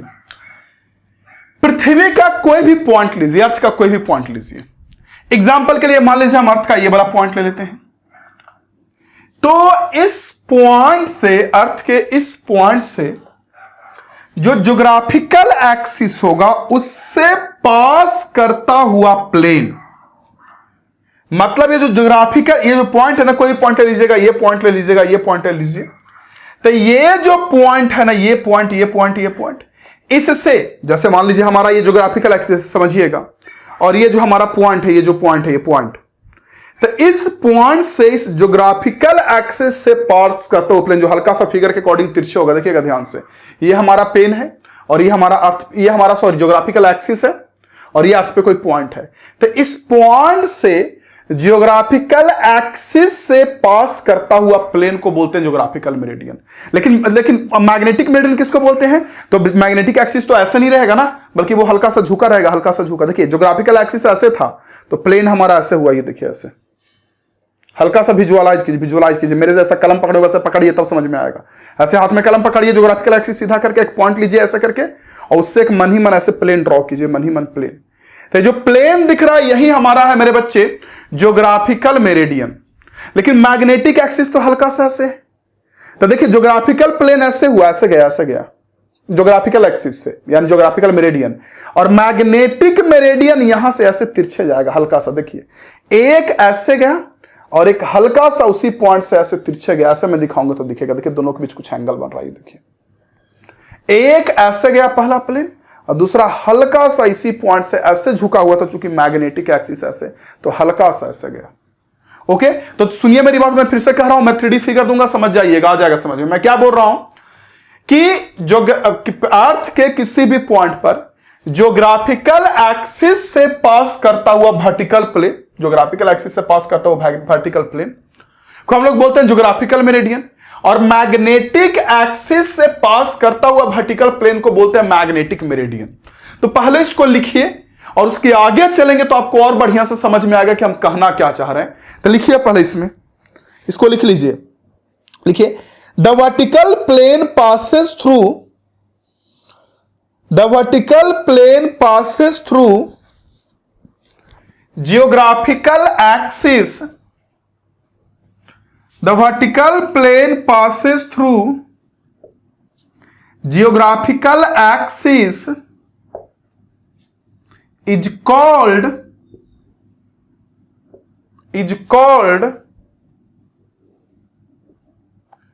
geographical meridian.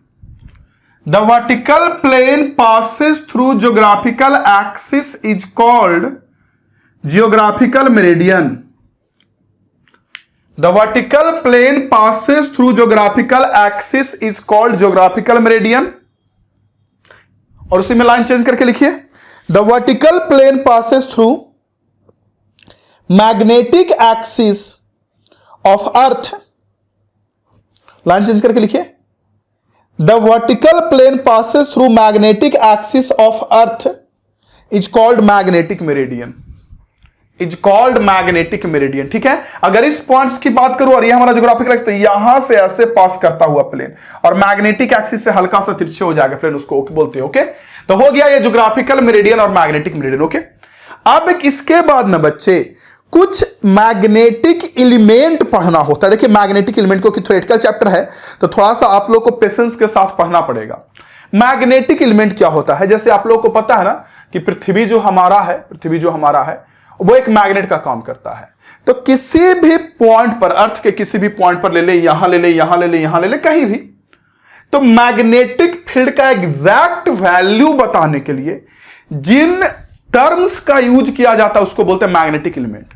जैसे आप लोग केमिस्ट्री में पढ़े होंगे, आप लोग क्वांटम नंबर पढ़े होंगे, अगर आप लोग को पढ़ा हो केमिस्ट्री अच्छे से पढ़े होंगे तो आपको पता होगा कि क्वांटम नंबर पढ़े होंगे, principal quantum number, azimuthal quantum number, इसे पढ़े होंगे ना, magnetic quantum number, spin quantum number, जो इलेक्ट्रॉन के एग्जैक्ट लोकेशन को दिखाने के लिए यूज होता है। अब पढ़े होंगे इलेक्ट्रॉन के एग्जैक्ट लोकेशन की किस ऑर्बिट में है, कैसे घूम रहा है, वगैरह वगैरह दिखाने के लिए 4 क्वांटम नंबर यूज होता है। और वैसे ही किसी भी जगह पे मैग्नेटिक फील्ड का एग्जैक्ट डायरेक्शन वगैरह सब चीज जो दिखाने के लिए जिन एलिमेंट्स का, जिन पॉइंट्स का यूज होता है उसी को बोलते हैं हम लोग मैग्नेटिक एलिमेंट। तो मैग्नेटिक एलिमेंट नाम सुनकर कंफ्यूज नहीं होना है कि यस मनी सर ये मैग्नेटिक एलिमेंट क्या है, कुछ नहीं, बड़ा आसान सा चीज है। मैग्नेटिक एलिमेंट मैंने अभी बता दिया आप लोगों को कि अर्थ के मैग्नेटिक फील्ड को बताने के लिए जिन पॉइंट्स का यूज होता है, जिन चीजों का यूज होता है उसको बोलते हैं मैग्नेटिक एलिमेंट। तो हेडिंग कीजिए, आगे समझ में आ जाएगा। हेडिंग कीजिए elements of earth magnetism, elements of earth magnetism, और लिखिए उसमें लिखिए द क्वांटिटीज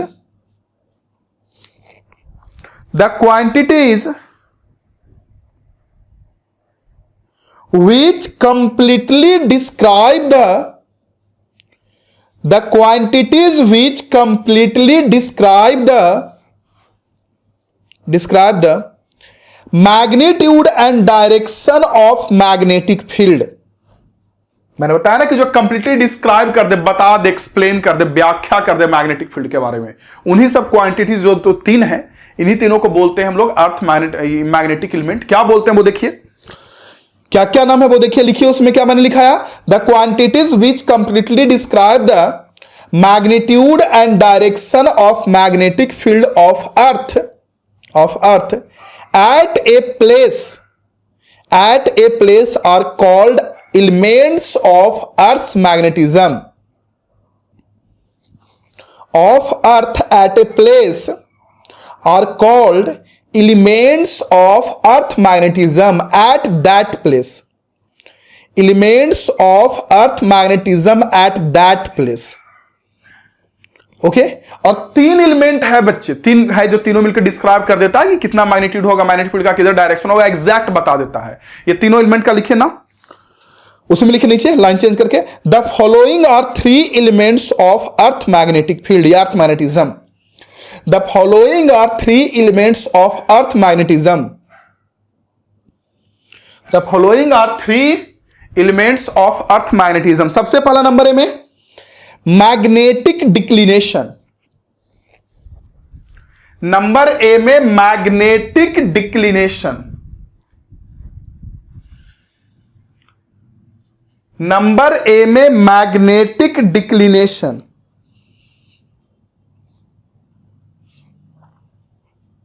नंबर बी में, नंबर ए में लिख लिए मैग्नेटिक डिक्लिनेशन। नंबर बी में मैग्नेटिक इंक्लिनेशन और मैग्नेटिक डीप।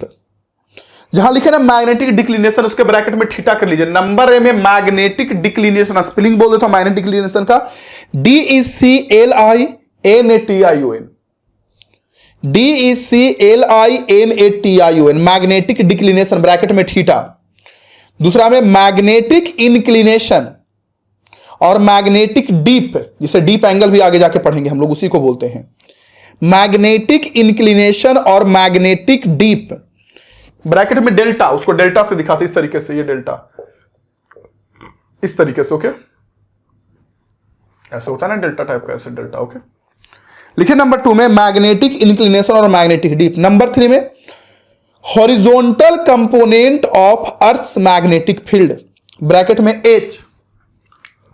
नंबर 3 में horizontal component of earth magnetic field, bracket में H। क्लियर हो गया, क्लियर हो गया, क्लियर हो गया, क्लियर हो गया। ओके, तो सबसे पहले मैग्नेटिक डिक्लिनेशन को समझिए, फिर लिखा दूंगा कि क्या होता है। सुनिए मेरी बात, मैग्नेटिक डिक्लिनेशन क्या होता है सुनिए, कि ये जो थीटा है उसके बारे में बात कर रहा हूं। मैग्नेटिक डिक्लिनेशन का इंक्लिनेशन तो और आसान, लेकिन पहले डिक्लिनेशन समझिए। अभी हम लोगों ने पढ़ा मैग्नेटिक मेरिडियन और साथ साथ में पढ़ा हम लोगों ने ज्योग्राफिकल मेरिडियन। मैग्नेटिक मेरिडियन क्या था, तो जो हमारा ज्योग्राफिकल मेरिडियन क्या था, तो जो ज्योग्राफिकल एक्सिस अर्थ का है उससे पास करता हुआ परपेंडिकुलर प्लेन। जैसे मैंने बोला कि मान लीजिए हमारा ज्योग्राफिकल एक्सिस अर्थ का ये पॉइंट है, तो इस पॉइंट से ऐसे पास करता हुआ प्लेन, वर्टिकल प्लेन, ऐसे पास करता हुआ प्लेन। ओके, तो ये जो प्लेन आपको दिख रहा है फिगर में, ये जो प्लेन दिख रहा है, ये हमारा हुआ ज्योग्राफिकल मेरिडियन। मैग्नेटिक एक्सिस थोड़ा सा ऐसे झुका हुआ है, ऐसे झुका हुआ है, तो इस पॉइंट से इसके लिए प्लेन भी ऐसे हल्का सा झुकेगा। देखिए हल्का सा झुकेगा, यानी एक प्लेन ऐसे गया यहां से, दूसरा प्लेन ऐसे हल्का सा झुक गया, तो इन दोनों प्लेन के बीच ये जो एंगल दिख रहा है ना आपको, ऐसे बीच में खोपचा टाइप का ऐसे एंगल, इसी एंगल को बोलते हैं हम लोग मैग्नेटिक डिक्लिनेशन। मैं आपको पूरा समझाने की कोशिश करता हूं, अगर ना समझ में आए तो 3D विजुअलाइजेशन देख लीजिएगा, आपको समझ में आ जाएगा। फिर से मैं रिपीट कर रहा हूं, सुनिए मेरी बात। जो मैग्नेटिक हमारा जो मैग्नेटिक इंक्लिन ये हुआ मेरिडियन और ज्योग्राफिकल मेरिडियन, तो एक हुआ ज्योग्राफिकल मेरिडियन, एक हुआ मैग्नेटिक मेरिडियन, तो इन दोनों के बीच जो एंगल बन रहा है ज्योग्राफिकल मेरिडियन और मैग्नेटिक मेरिडियन के बीच, तो इन दोनों प्लेन के बीच जो एंगल बनता है ना, उसी को बोलते हैं मैग्नेटिक डिक्लिनेशन थीटा। देखिए ये बात आता क्यों, समझिए मेरी बात, आपको समझ में आएगा। देखिए इतना पढ़ने के बाद एक बात तो समझ में आ ही गया होगा कि यस मनीष सर, पृथ्वी का ज्योग्राफिकल नॉर्थ पोल और मैग्नेटिक नॉर्थ पोल एक जगह पे नहीं होता, या geographical north pole magnetic south pole नहीं होता। तो देखिए मेरी बात, मैं क्या कर रहा हूं आपसे एग्जांपल के लिए, मान लीजिए ये ज्योग्राफिकल नॉर्थ पोल है और हल्का सा कहीं इधर हटकर मैग्नेटिक साउथ पोल होगा, नहीं होगा, हल्का सा इससे कहीं हटके, देखिए तो हल्का सा कहीं हटके, हल्का सा साउथ पोल। तो इस पॉइंट पे अगर हम लोग बात करें तो ज्योग्राफिकल नॉर्थ पोल का डायरेक्शन इधर होगा कि नहीं होगा? देखिए तो इधर होगा ऐसे तिरछे, सॉरी ऐसे होगा। देखिए तो ऐसे, ये जो मैं लाइन बना रहा हूं ये लाइन, इस पॉइंट पे बात करूं पृथ्वी के इस पॉइंट पे, तो नॉर्थ पोल का डायरेक्शन इधर होगा, हल्का सा इधर क्यों, थोड़ा सा और इधर तिरछे होगा, मैं सर्कल क्यों बना दिया, ऐसे होगा हल्का सा ऐसे, ये देखिए ठीक है। और मैग्नेटिक की का डायरेक्शन देखिए, मैग्नेटिक पोल का तो ऐसे होगा इस पॉइंट पे, देखिए ऐसे देख रहे हैं, मैग्नेटिक साउथ पोल ऐसे ना है, ऐसे ना है, ऐसे ना है, तो ऐसे ना होगा। और इसके तो ये जो एंगल रियली में बन रहा है ना, यही एंगल वो होता है, ये जो एंगल बन रहा है यही एंगल होता है डिक्लिनेशन। रियली में ये जो मैंने दिखाया ये, वो समझिए कि एक ऐसा प्लेन है ना जो इस लाइन से पास कर रहा है, मतलब ज्योग्राफिकल एक्सिस से पास कर रहा है, और ये एक ऐसा प्लेन है, ये एक ऐसा प्लेन ऐसे है जो वहां से पास कर रहा है, और इन दोनों के बीच जो एंगल आपको ऐसे दिख रहा है, इन दोनों के बीच एंगल देखिए, एक प्लेन ऐसे और दूसरा प्लेन यहां से ऐसे ऐसे ऐसे, तो इन दोनों के बीच ये जो एंगल आपको दिख रहा है, अगर ऐसे करके दिखाएं तो यही एंगल होता है मैग्नेटिक डिक्लिनेशन। क्लियर हुई मेरी बातें? मैं फिर से क्या कर रहा हूं, अगर आप रटना चाहते हैं तो रट लीजिए कि मैग्नेटिक मेरिडियन जो ऐसे तिरछा हुआ हल्का सा, ज्योग्राफिकल मेरिडियन जो हल्का सा ऐसे हुआ, और इन दोनों प्लेन के बीच जो एंगल बनता है उसको हम लोग बोलते हैं एंगल ऑफ डिक्लिनेशन या मैग्नेटिक डिक्लिनेशन बोलते हैं। ओके, और अगर अच्छा से समझना चाहते हो खूब बढ़िया से, तो इस फिगर को विजुअलाइज कीजिए कि देखिए इस जगह पे अगर आप परपेंडिकुलर प्लेन खींचेगा ऐसे करके, तो ज्योग्राफिकल एक्सिस से ऐसे पास करेगा जिसको बोलते हैं ज्योग्राफिकल मेरिडियन, और मैग्नेटिक एक्सिस ऐसे तिरछे है तो इससे ऐसे हल्का सा तिरछे पास करेगा, विजुअलाइज कीजिए। तो इन दोनों के बीच जो एंगल बनेगा ना, इसी को बोलते हैं हम लोग डिक्लिनेशन। ये बोलिए या बोलिए, और समझने के लिए तो हम लोग तो शुरू ऐसे ही समझे थे कि नॉर्थ का डायरेक्शन मतलब ज्योग्राफिकल नॉर्थ पोल का डायरेक्शन इधर है, और यहाँ पे पोल का मैग्नेटिक पोल का डायरेक्शन इधर है, तो इन दोनों के बीच जो एंगल बन रहा है वो तो सेम ही होता है। और जैसे यहां देखेंगे, यहां पे तो अलग हो जाएगा, देखिए यहां देखेंगे तो नॉर्थ पोल का डायरेक्शन इधर होगा, ये देखिए मतलब पोल का ज्योग्राफिकल पोल का डायरेक्शन इधर होगा ज्योग्राफिकल पोल का, और मैग्नेटिक पोल का डायरेक्शन इधर होगा, इधर इधर। तो देखिए दोनों जगह पे अलग अलग वैल्यू हो जाएगा, दोनों जगह पे डिक्लिनेशन का वैल्यू अलग अलग होगा। यहां पे देखेंगे तो और अलग अलग आएगा, यहां पे देखेंगे तो नॉर्थ पोल का डायरेक्शन इधर होगा और साउथ पोल का एकदम लगभग इधर ही होगा, हल्का सा चेंज होगा, हल्का सा चेंज ऐसे देखिए। तो ये होगा एंगल ऑफ डिक्लिनेशन, छोटा सा जो एंगल बना। हाँ, इस लाइन के अगर अकॉर्डिंग जाए, इस लाइन के अराउंड इस लाइन के अराउंड, तो इसमें नॉर्थ पोल, यहां पे नॉर्थ पोल और साउथ पोल के बीच का दूरी, मतलब ज्योग्राफिकल पोल और मैग्नेटिक पोल के बीच का एंगल सेम होगा, यानी यहां पे डिक्लिनेशन 0 डिग्री होगा। जो मैं दूंगा ना एनिमेशन, उसे देख लीजिएगा बढ़िया से तो समझ में आ जाएगा, लेकिन अभी आप इतना मान के चलिए कि कुछ नहीं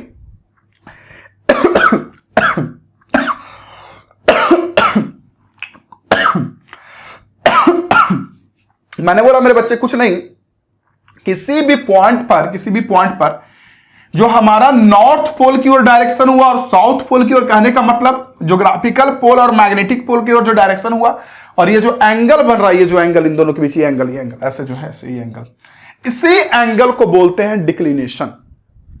और सच में जो हम लोग डिफिनेशन में लिखेंगे कि प्लेन के बीच, यानी कि ज्योग्राफिकल मेरिडियन और मैग्नेटिक मेरिडियन के बीच जो एंगल बनता है, तो वो भी यही होगा, रियली में यही एंगल होता है, रियली में यही एंगल। तो चलिए लिखिए उसे मैग्नेटिक डिक्लिनेशन में आप लोग लिखिए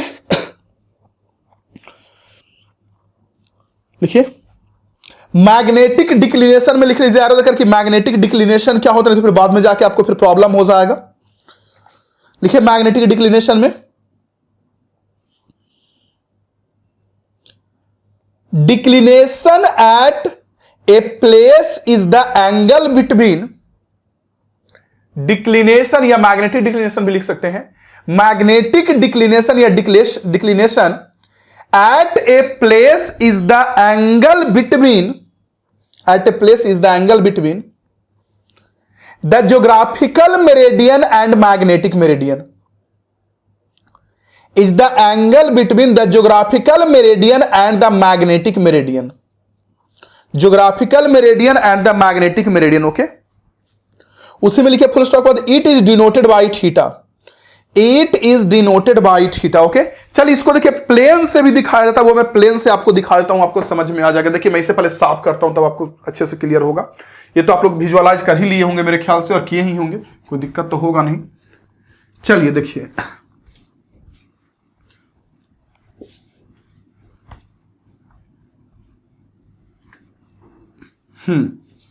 समझिए मेरी बात।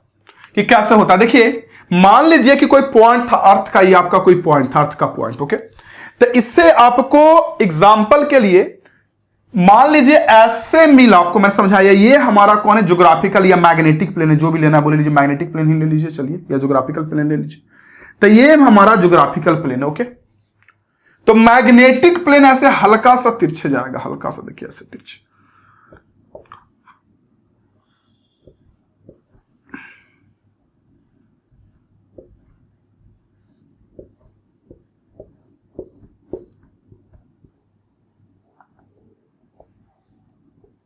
ये देखिए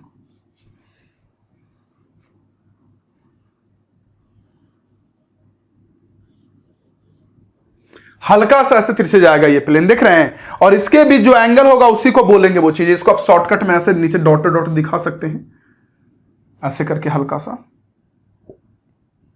ये जो प्लेन दिख रहा है, एक ये मतलब कहने का मतलब ऐसे है ना कि एक प्लेन ऐसे है, ऐसे ये वाला प्लेन ऐसे है, और दूसरा प्लेन ऐसे तिरछे इधर की ओर ऐसे ऐसे ऐसे देखिए, एक प्लेन ऐसे ऐसे ऐसे ऐसे ऐसे, और दूसरा प्लेन ऐसे तिरछे। इन दोनों के बीच जो एंगल बन रहा है उसी को, ये हमारा थीटा है, थीटा, दोनों के बीच का एंगल, ओके। तो यही हमारा हो जाता है मैग्नेटिक डिक्लिनेशन। अब फिगर भी वाला ड्रॉ कर लीजिए, आप ये वाला फिगर भी ड्रॉ कर लीजिए मेरे बच्चे, फिगर भी ड्रॉ कर लीजिए, ओके। मैं लिख दे रहा हूं कि ये हमारा एक हमारा मैग्नेटिक मेरिडियन इसमें है, मतलब प्लेन होता है ना, मैग्नेटिक मेरिडियन अपने आप में एक प्लेन होता है ना, मैग्नेटिक मेरिडियन, ओके, MERIDIAN।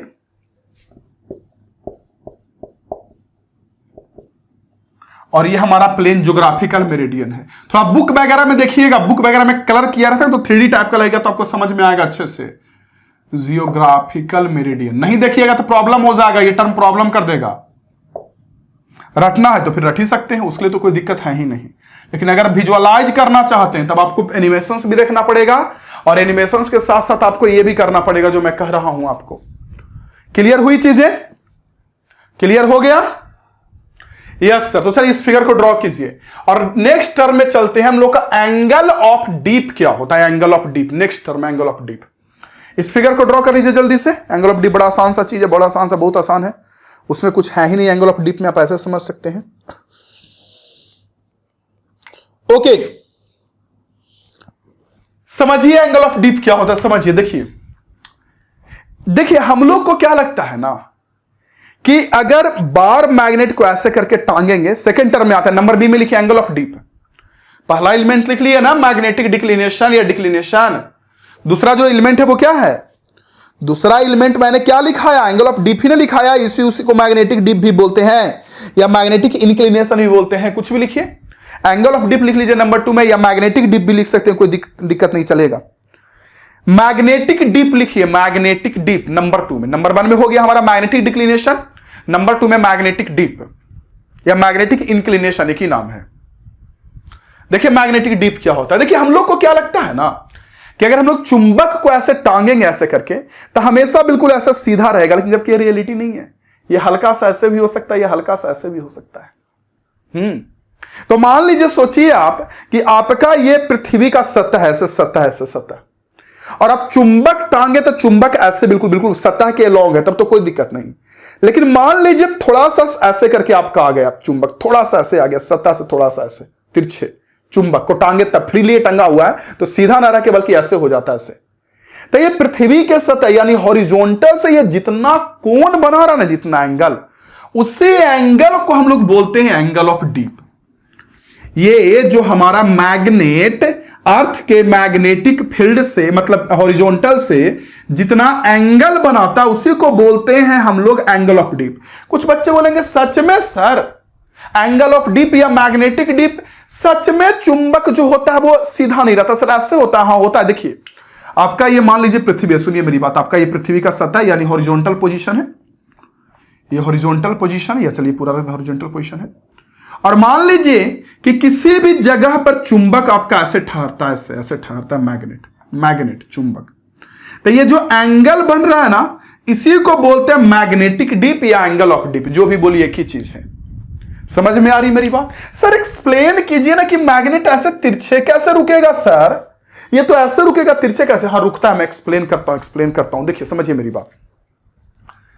एक बात तो क्लियर होता है मेरे बच्चे कि मैग्नेट अगर ऐसे रुक रहा है, इसका मतलब, मैं कह रहा हूं एक बात तो क्लियर होता है मेरे बच्चे कि मैग्नेट ऐसे रुक रहा है, इसका मतलब मैग्नेटिक फील्ड पक्का ऐसे है, मतलब पृथ्वी के सतह की तरफ नहीं बल्कि तिरछे है, क्योंकि मैग्नेटिक फील्ड का जो डायरेक्शन होगा, मैग्नेट भी उसी सेंस में रुकेगा ना, उसी की ओर रुकेगा ना। ये तो आप समझ भी सकते और सोच भी सकते हैं। तो एक बात तो पक्का कि अगर मैग्नेट ऐसे रुक रहा है, इसका मतलब मैग्नेटिक फील्ड इधर है। तो ये भी अपने आप में एक सवाल है, कुछ भी समझा दूं तो आपको समझ में आ जाएगा। या तो मैं ये समझा दूं कि मैग्नेट ऐसे क्यों रुक रहा है, या ये समझा दूं कि मैग्नेटिक फील्ड तिरछे क्यों है। दोनों समझ जाओगे तो दोनों में से किसी से समझ जाइएगा तो आपको समझ में आ जाएगा कि तिरछे क्यों है, और तिरछे समझ में आ जाएगा तो आप एंगल ऑफ डिप तो जान ही रहे। देखिए मैं समझाता हूं, सुनिए मेरी बात।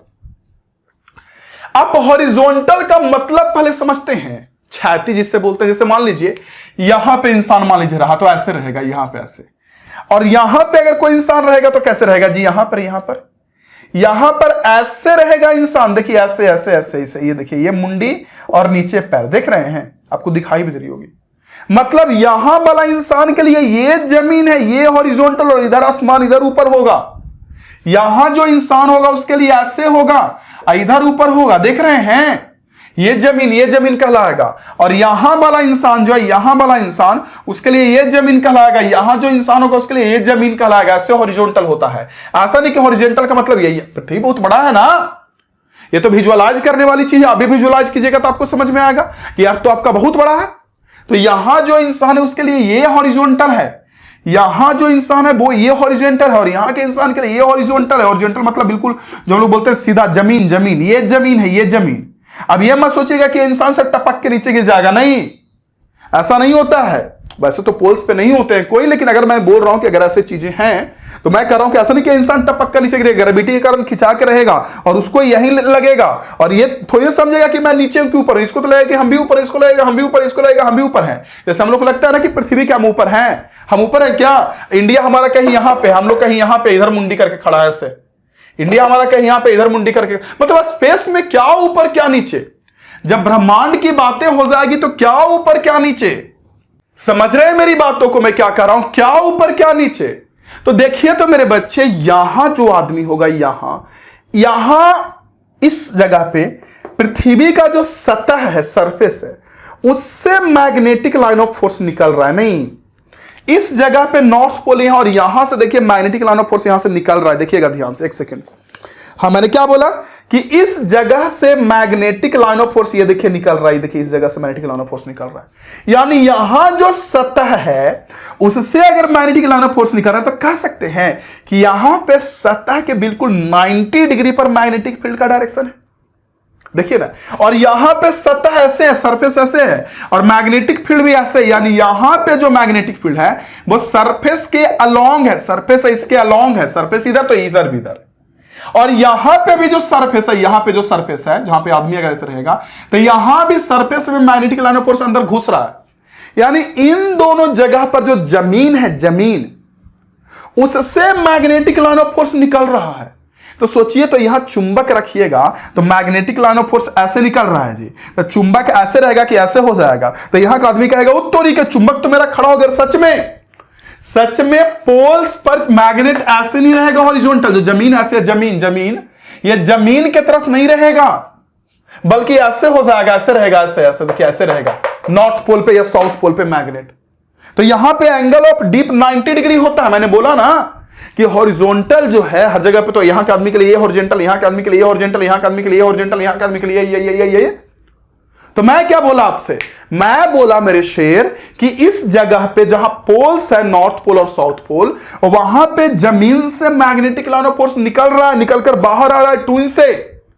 यहां पे जमीन से मैग्नेटिक लाइन ऑफ फोर्स निकल रहा है, निकल के बाहर आ रहा है टूइन से, और यहां पे इंटर घुस रहा है, इंटर कर रहा है टूइन से। तो यहां पे अगर चुंबक को आप रखेंगे तो आपका चुंबक जमीन पे ऐसे खड़ा रहेगा ना। तो एंगल ऑफ डीप यहां 90 होता है। हाँ, यहां की बात करें, यहां पे की बात करें तो यहां पे जमीन भी इधर और मैग्नेटिक लाइन ऑफ फोर्स यानी मैग्नेटिक फील्ड भी इधर। तो यहां पे एंगल ऑफ डीप 0 डिग्री होता है। यहां जो कंट्री होगा वहां पे बार मैग्नेट को टांगेंगे तो बिल्कुल जमीन के लॉन्ग रहेगा। इधर भी मैग्नेटिक फील्ड, इधर भी जमीन, तो जमीन के लॉन्ग, क्योंकि यहां का आदमी तो ऐसे रहेगा, यहां का आदमी ऐसे रहेगा, तो इसके लिए इधर मैग्नेटिक फील्ड, इधर ही की और जमीन दोनों। लेकिन यहां तो 90 होगा। अब समझ में आया आपको? तो ये जरूरी नहीं है कि हर जगह पे जिधर पृथ्वी है ना, पृथ्वी का सतह हॉरिजॉन्टल, उधर ही मैग्नेटिक लाइन ऑफ फोर्स हो। नहीं, यहां पे देखिए सतह ऐसे है, सतह ऐसे, और लाइन निकल रहा है ऐसे 90 डिग्री पे, और 90 डिग्री से मैग्नेटिक लाइन ऑफ फोर्स या मैग्नेटिक फील्ड एंगल कम करते करते करते करते करते करते यहां पे 0 डिग्री हो गया, यहां पे 0 डिग्री, यहां पे जमीन भी इधर और मैग्नेटिक फील्ड भी इधर, 0 डिग्री। अब फिर यहां पे बढ़ते बढ़ते बढ़ते बढ़ते 90 डिग्री हो गया।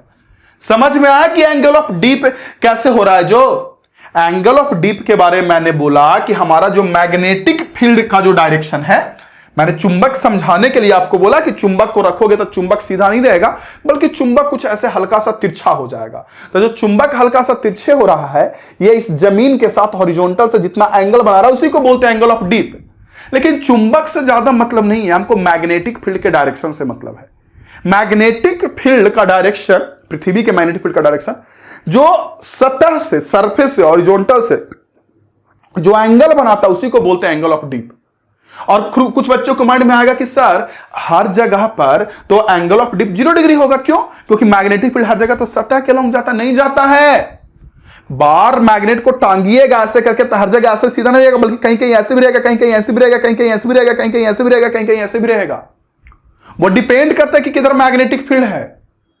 तो इसीलिए मैं आपको कहा समझाने के लिए कि अगर मैं यहां पोल्स पे बात करूं तो जो हॉरिजॉन्टल है उससे मैग्नेटिक लाइन ऑफ फोर्स निकल रहा है, यानी सीधा जमीन के परपेंडिकुलर मैग्नेटिक फील्ड है, या यहां भी जमीन के परपेंडिकुलर है। तो यहां पे जो जमीन है उधर अगर चुंबक को रखोगे तो नहीं रहेगा, ऐसे ऐसे हो जाएगा खड़ा, ऐसे कीजिएगा भी तो ऐसे हो जाएगा सीधा जमीन पर परपेंडिकुलर, क्योंकि मैग्नेटिक लाइन ऑफ फोर्स ऐसे है ना, तो उधर में चुंबक पे फोर्स लगेगा तो उस डायरेक्शन में आ जाएगा ना।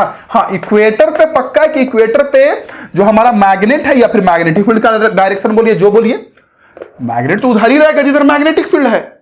तो हमारा मैग्नेट का डायरेक्शन बोलिए या मैग्नेटिक फील्ड का डायरेक्शन बोलिए, वो पृथ्वी के सतह यानी हॉरिजॉन्टल के लॉन्ग है, इक्वेटर पे। ये इक्वेटर जो मैग्नेटिक इक्वेटर है यहां पे, ओके। लेकिन पोल्स पे 90 डिग्री है, ओके। तो समझ में आ गई मेरी बात? एंगल ऑफ डीप क्या होता है? अर्थ का मैग्नेटिक फील्ड जो अर्थ के सरफेस से एंगल बना रहा है, उसी एंगल को बोलते हैं एंगल ऑफ डीप। और पोल्स पे 90 डिग्री होता है वैल्यू इसका, घटते घटते इक्वेटर पे 0 डिग्री हो जाता है, और फिर बढ़ते बढ़ते 90 डिग्री हो जाता है, ओके। तो इतना समझ गया। तो एंगल ऑफ डीप में जरा एरो देकर लिखिए, या जो मैग्नेटिक डीप लिखे जो भी लिखे उसमें लिखिए ना, एरो देकर, कोई फर्क नहीं पड़ता, लिखिए मैग्नेटिक डीप और मैग्नेटिक इंक्लिनेशन। लिखिए मैग्नेटिक डीप और magnetic inclination at a place is defined as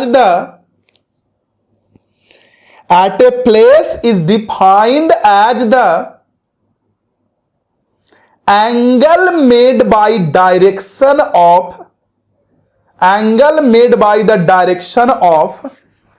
the earth's total magnetic field with horizontal direction. The angle made by, मैंने क्या लिखा? एंगल ऑफ, मैंने लिखा है मैग्नेटिक डीप और magnetic inclination at a place is defined as the angle made by the direction of earth's total magnetic field. Angle made by the direction of earth's total magnetic field, earth का जो total magnetic field है, earth total magnetic field with the horizontal direction, horizontal direction से, with the horizontal direction, horizontal direction से earth का जो magnetic field जितना angle बना रहा है उसी को बोलते हैं एंगल ऑफ डीप, ओके। तो समझ में आ गया होगा ये वैल्यू, और यही पता चल गया कि आप पोल्स पर इसकी वैल्यू 90 डिग्री पर होती है और इक्वेटर पर इसका वैल्यू 0 डिग्री होता है। लिख लीजिए, उसके बाद पैराग्राफ चेंज करके भी लिख लीजिए, पैराग्राफ चेंज करके लिखिए value of angle of dip at poles, value of angle of dip at poles is 90 degree.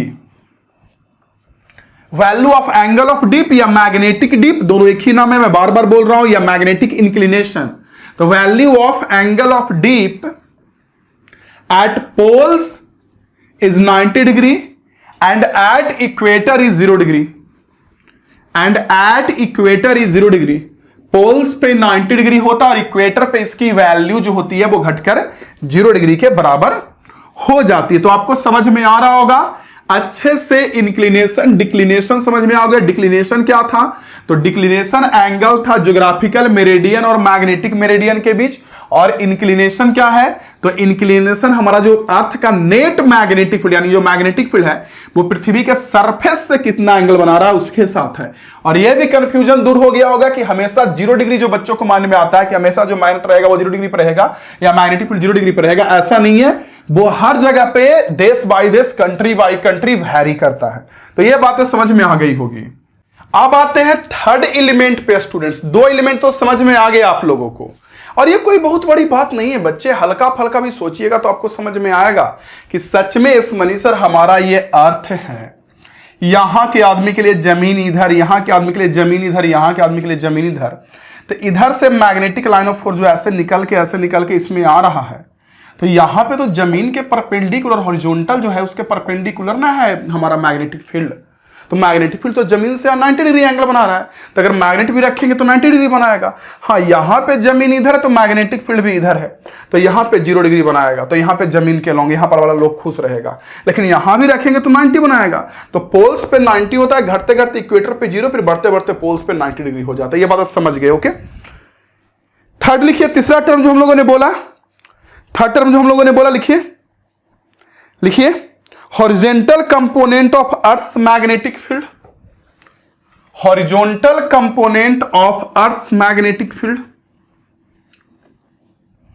तो ऑब्वियस सी बात इतना तो जान ही गए आप लोग, मैं कह रहा हूं ऑब्वियस सी बात इतना तो आप लोग जान ही गए कि जो हॉरिजॉन्टल कंपोनेंट होगा, मतलब जो हमारा मैग्नेटिक फील्ड होगा, वो हमेशा जमीन यानी हॉरिजॉन्टल के लॉन्ग नहीं रहेगा, बल्कि कुछ तिरछे भी रहेगा, और उसी एंगल को बोलते हैं एंगल ऑफ डीप। ये भी जान गए। फिगर ड्रॉ भी किए होंगे मेरे ख्याल से, लगता है फिगर भी ड्रॉ किए होंगे आप। फिगर नहीं ड्रॉ किए तो एंगल ऑफ डीप में ये फिगर ड्रॉ कर लीजिए कि ये हमारा हॉरिजॉन्टल है, हॉरिजॉन्टल, और इधर हमारा मैग्नेटिक फील्ड भी है। एंगल ऑफ डीप में फिगर नहीं ड्रॉ किए तो ड्रॉ कर लीजिए। और ये जो एंगल है इसी को बोलते हैं हम लोग मैग्नेटिक डीप या मैग्नेटिक इंक्लिनेशन या एंगल ऑफ डीप, जो ही मैग्नेटिक डीप, ये देखिए इसी को बोलते हैं। आप फिगर ड्रॉ कर लीजिए। ओके, अब कह रहा है कि हॉरिजॉन्टल कंपोनेंट क्या होगा।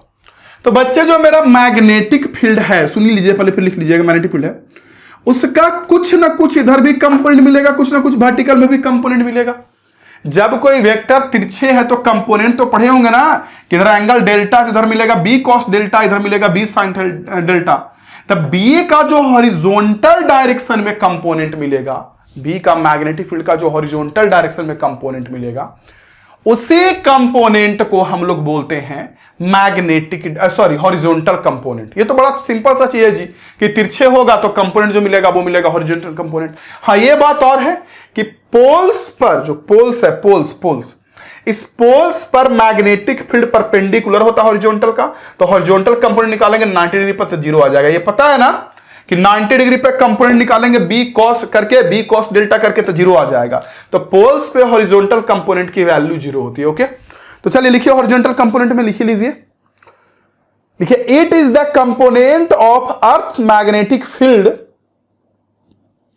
It is the component of earth magnetic field, component of earth magnetic field.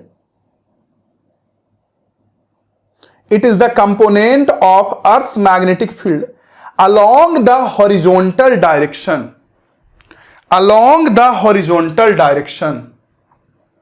अब इसको देखिए, बहुत जगह ना BH से भी दिखाया जाता है, बहुत जगह H से भी दिखाया जाता है। ये देखिए, बहुत जगह BH से भी दिखाया जाता है, बहुत जगह H से भी दिखाया जाता है। तो जो लिखना वो लिख लीजिए, it is denoted by BH या कैपिटल H, जो भी लिखिए, B के नीचे H या पूरा बड़ा H। और ये फिगर भी ड्रॉ कर लीजिएगा, उसमें ड्रॉइंग कर लिए होंगे, ड्रॉ कीजिए।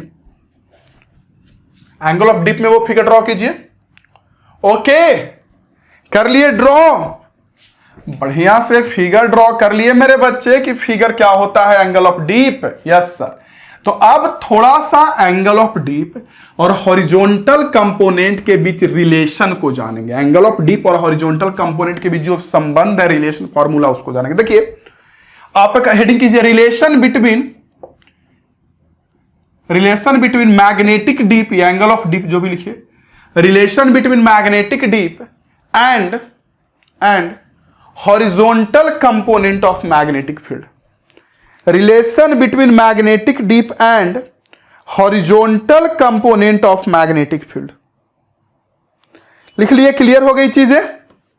Yes sir. तो देखिए समझिए मेरी बात को, मान लीजिए हमारा इधर की ओर मैग्नेटिक फील्ड बी है और ये हमारा हॉरिजॉन्टल कंपोनेंट और ये हमारा मैग्नेटिक डीप यानी एंगल ऑफ डीप है। ओके, तो आपको पता है कि इस बी का इधर मिलेगा हॉरिजॉन्टल कंपोनेंट बी एच का हॉरिजॉन्टल कितना मिलेगा, B cos delta, B cos delta यही मिलेगा ना भाई। और वर्टिकल में कितना मिलेगा कंपोनेंट, बी भी बी भी बी भी बी साइन डेल्टा, एक और मिलेगा बी कॉस डेल्टा, एक और मिलेगा बी साइन डेल्टा। ओके, तो अगर हम लोग इस एंगल ऑफ डीप की वैल्यू निकालना चाहे, इस एंगल ऑफ डीप की वैल्यू, तो बड़ा आसानी से निकाल सकते हैं। आप लोग पता होगा, आप लोग 11th का फीस पढ़े होंगे तो अच्छे से पता होगा कि tan थीटा इक्वल टू ये हो जाएगा परपेंडिकुलर का काम करेगा और ये बेस का, यानी हो जाएगा B sine delta by B cos delta, ये हो जाएगा, ये देखिए B sine delta by B cos delta, ये हो जाएगा। ओके, यानी सिंपली आप लोग बोल सकते हैं क्या, horizontal component by vertical component. तो आप लोग डायरेक्टली से माइंड में याद रख सकते हैं कि tan डेल्टा का जो फॉर्मूला आता है ये क्या आ जाएगा, horizontal component by vertical component. बस अब इससे क्या होगा कि कभी कभी क्वेश्चन में क्या दिया रहेगा कि मैग्नेटिक फील्ड का हॉरिजॉन्टल कंपोनेंट दिया रहेगा, वर्टिकल दिया रहेगा, तो पूछेगा कि एंगल ऑफ डीप क्या है, निकाल लीजिएगा हॉरिजॉन्टल बाई वर्टिकल। कभी कभी ये भी होगा आप लोगों से क्वेश्चन में कि ये दे दिया रहेगा, ये दे दिया रहेगा, तो हॉरिजॉन्टल पूछेगा, तो क्वेश्चन पूछने वाला पर डिपेंड करता है। और कभी कभी ये दोनों दिया रहेगा, ये दोनों और ये दोनों दे करके नेट मैग्नेटिक फील्ड पूछेगा। तो अगर मान लीजिए आपसे पूछ दिया कि बी का वैल्यू क्या होगा, बी का वैल्यू, बी मैग्नेटिक फील्ड, तो आप लोगों को पता होगा कि रूट अंडर क्या होगा, हॉरिजॉन्टल का स्क्वायर प्लस वर्टिकल का स्क्वायर। दो वेक्टर का कंपोनेंट पता है तो रिजल्टेंट यानी नेट निकालने के दोनों का स्क्वायर ही करते हैं ना, इतना तो आप लोगों को पता ही होगा ना। तो हॉरिजॉन्टल वाला का स्क्वायर प्लस वर्टिकल वाला का स्क्वायर। तो अगर आप लोग वेक्टर वगैरह जानते हैं हल्का फुल्का तो ठीक है, नहीं जानते तो इसे रट लीजिए। वैसे तो आप लोग को पता ही होगा कि इसी का ये कंपोनेंट और इसी का ये कंपोनेंट है, तो टाइम ये निकालेंगे तो परपेंडिकुलर बाई बेस होगा, ये बाई हो जाएगा। ओके, और साथ साथ मेरे बच्चे ये भी चीजें होंगी, कौन सी चीजें होंगी मैं बात कर रहा हूं, तो साथ साथ में ये भी चीजें होंगी कि अगर हमको नेट मैग्नेटिक फील्ड निकालना रहेगा तो हॉरिजॉन्टल और वर्टिकल का नेट भी निकाल सकते हैं, रूट अंडर दोनों का स्क्वायर करके जोड़ देंगे। ओके, तो जो रिलेशन लिखे उसमें ये लिख लीजिए, ये दोनों फॉर्मूला ध्यान रखिएगा, बड़ा आसान है, बड़ा हार्ड नहीं है। इस पे क्वेश्चंस करेंगे तभी समझ में आ जाएगा। नोट कीजिए, नोट कीजिए। और पता है इस चीज को, ये जो चैप्टर पढ़ा रहे हैं यानी जो टॉपिक पढ़ा रहे हैं अर्थमैग्नेटिज्म, इसमें कुछ कुछ टर्म आपको दिक्कत करेगा। जैसे मैंने बताया ना डिक्लिनेशन, वो डिक्लिनेशन आपको परेशान करेगा कि डिक्लिनेशन क्या होता है, परेशान करता है। तो मैंने बोला कि उसके लिए आप लोगों को जो एनिमेशंस दूंगा वो देख लेना है, 3D देख लेना है। साथ साथ में ये जो न्यूमेरिकल एंगल ऑफ डीप है, ये तो उतना परेशान नहीं करना चाहिए। आपको समझ में आना चाहिए कि हर जगह पे जो पृथ्वी का मैग्नेटिक फील्ड है वो एक तरफ नहीं होता है, बल्कि अलग अलग डायरेक्शन में होता है। तो पोल्स पे एंगल ऑफ डीप 90 होता है और इक्वेटर पे 0 डिग्री, क्योंकि इक्वेटर पे जिधर हमारा पृथ्वी है उधर ही की ओर मैग्नेटिक फील्ड है। अब पोल पे पृथ्वी ऐसे और मैग्नेटिक फील्ड इसमें इंटर कर रहा है तो 90 डिग्री होता है। ओके, नोट कर लीजिए इसे, मैं साइड हटता हूं और क्वेश्चन निकालिए क्लास असाइनमेंट का, नोट कीजिए इसे। ओके, कर लिए नोट। तो जरा क्लास असाइनमेंट का क्वेश्चन निकालिए और जरा देखिए तो उसको, क्लास असाइनमेंट का क्वेश्चन निकालकर उसको जरा देखिए, बनाने का कोशिश कीजिए, कोशिश कीजिए भाई, बनाने का कोशिश कीजिए। क्या कह रहा है क्वेश्चन में, पढ़िए। क्वेश्चन में कहा जा रहा है मेरे से, क्या कह रहा है, बड़ा आसान सा क्वेश्चन है।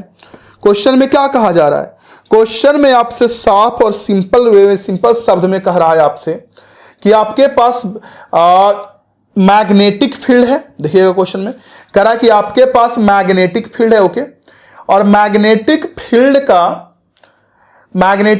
का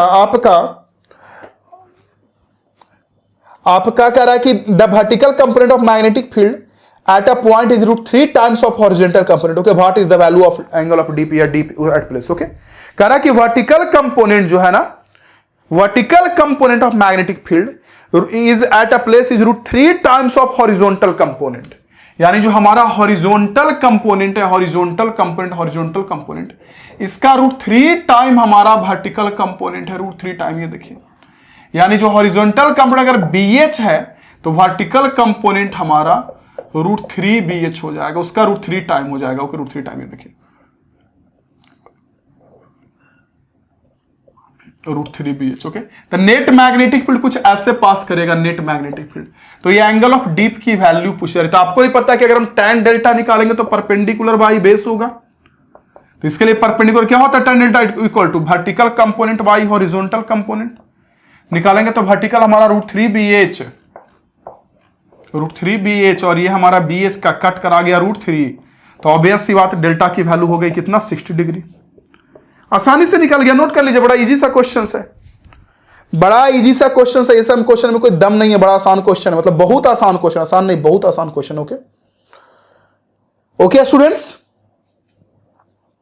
और भी क्वेश्चन ऐसे दिया रहेगा, हो सकता है कहीं कहीं हॉरिजॉन्टल कंपोनेंट वर्टिकल कंपोनेंट दोनों दिया रहेगा, तो नेट मैग्नेटिक फील्ड पूछेगा, वो भी निकाल लीजिएगा, वो भी कोई बहुत बड़ी बात नहीं है, वो भी निकाल सकते हैं दोनों का स्क्वायर करके। नोट कीजिए इसको, मैं साइड हटता हूं, ये लीजिए इसको नोट कीजिए, मैं साइड हटता हूं। ओके कर लिए नोट, क्या बात है, बहुत अच्छी बात है। अगर ये नोट कर लिए तो इसके बाद आगे चलते हैं, और आगे में हम लोग क्या करेंगे कि जब बार मैग्नेट को अर्थ के सरफेस पे रखते हैं नॉर्थ साउथ डायरेक्शन में, तब कैसा मैग्नेटिक लाइन ऑफ फोर्स का शेप मिलता है वो देखना है। जब हमारा जो बार मैग्नेट होता है, सिंपल जो सीधा वाला मैग्नेट, अगर उसको अर्थ के सरफेस पे रख सकते हैं, कैसे रख सकते हैं, नॉर्थ पोल को नॉर्थ की ओर, साउथ पोल को साउथ की ओर रखने का तो कैसे भी रख सकते हैं, लेकिन जो हम लोग को पढ़ना है वो बात कर रहा हूं, कैसे रख सकते हैं, नॉर्थ पोल को नॉर्थ की ओर, साउथ पोल को साउथ की ओर, या नॉर्थ पोल को साउथ की ओर, साउथ पोल को नॉर्थ की ओर। तो ये दो केसेस में कैसा मिलेगा मैग्नेटिक लाइन ऑफ फोर्स का डायरेक्शन, वो हम आपको बताते हैं। समझिए, देखिए मान लीजिए ये नॉर्थ डायरेक्शन है, नॉर्थ डायरेक्शन, तो मैंने जैसे ही बोल दिया नॉर्थ डायरेक्शन, तो आपके माइंड में आनी चाहिए कि इधर अर्थ का साउथ पोल है, अर्थ के चुंबक का। ओके, और मान लीजिए नीचे मेरा साउथ डायरेक्शन है, साउथ डायरेक्शन, तो जैसे ही साउथ डायरेक्शन बोल दिया नीचे, आपको माइंड में आना चाहिए कि सर इधर नॉर्थ पोल है। ओके, अब हम इसमें बार मैग्नेट को रखते हैं, मान लीजिए कोई मैग्नेट को ऐसे रखते हैं नॉर्थ साउथ डायरेक्शन में, किस तरीके से रखते हैं भाई, तो इस तरीके से रखते हैं, कैसे भी रखने का रख सकते हैं, उससे कोई फर्क नहीं पड़ता है, लेकिन इस तरीके का से रखते हैं कि जो हमारा नॉर्थ पोल है ना, नॉर्थ पोल इस चुंबक का, वो नॉर्थ डायरेक्शन में है, नॉर्थ पोल नॉर्थ डायरेक्शन में, और साउथ पोल साउथ डायरेक्शन। इसका उल्टा करके भी रखेंगे तो देखेंगे कैसा शेप मिलेगा मैग्नेटिक लाइन ऑफ फोर्स का। तो देखिए सबसे पहले तो ये पृथ्वी का नॉर्थ पोल है, तो अगर ये पृथ्वी का नॉर्थ पोल है तो इससे तो मैग्नेटिक लाइन ऑफ फोर्स निकलेगा, इसको तो कोई रोकेगा नहीं। नॉर्थ पोल से मैग्नेटिक लाइन ऑफ फोर्स निकलेगा ना भाई, हम लोग अभी नहीं देखे, ऐसे निकलेगा पृथ्वी के सरफेस पे, और निकलेगा तो ऐसा नहीं कि साउथ में जाएगा इसको, बल्कि यहीं पे साउथ इसको मिल गया, नॉर्थ से निकल के साउथ जाता है आपको पता है, लेकिन यहीं पे साउथ मिल गया तो इसी में चल जाएगा। ये देखिए नॉर्थ से निकला और इसी साउथ में चल जाएगा, ये देखिए, देख रहे हैं आप लोग, इसी साउथ में जितना जा सकता उतना इसी साउथ में चला जाएगा। ओके, साथ साथ में इस नॉर्थ से भी निकलेगा, और जब इस नॉर्थ से निकलेगा तो ऐसा नहीं कि इस साउथ में आएगा, इस साउथ में भी चला जाएगा। ये देखिए इधर जगह है ना इसके पास जाने के लिए, तो ये तो सीधा जाता है ना, हमेशा जाने की कोशिश करेगा, जब जगह मिल रहा है तो कर्व क्यों होगा, ये ऐसा मिलेगा। ये देखिए ऐसा ऐसा मिलेगा, इस नॉर्थ से निकला पृथ्वी के इस साउथ में गया, और इससे अब क्या होगा कि इस नॉर्थ से भी साउथ में आएगा, तो ऐसे भी मिलेगा फील्ड लाइन। ये देखिए ऐसे भी मिलेगा,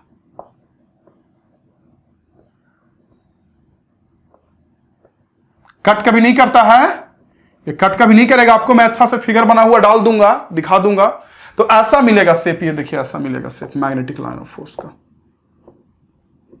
अभी मैं हटूंगा ना फिगर ड्रॉ करके, तो आपको लिखा हुआ मिल जाएगा बढ़िया से, तो ये मिलेगा मैग्नेटिक लाइन ऑफ फोर्स का शेप।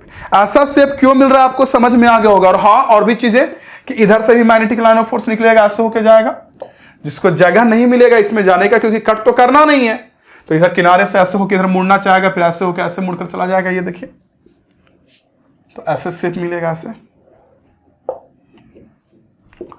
तो अब आप लोग हेडिंग कीजिए direction, sorry, shape of magnetic line of force, heading कीजिए shape of magnetic line of force when bar magnet placed on earth surface, when bar magnet placed on earth surface।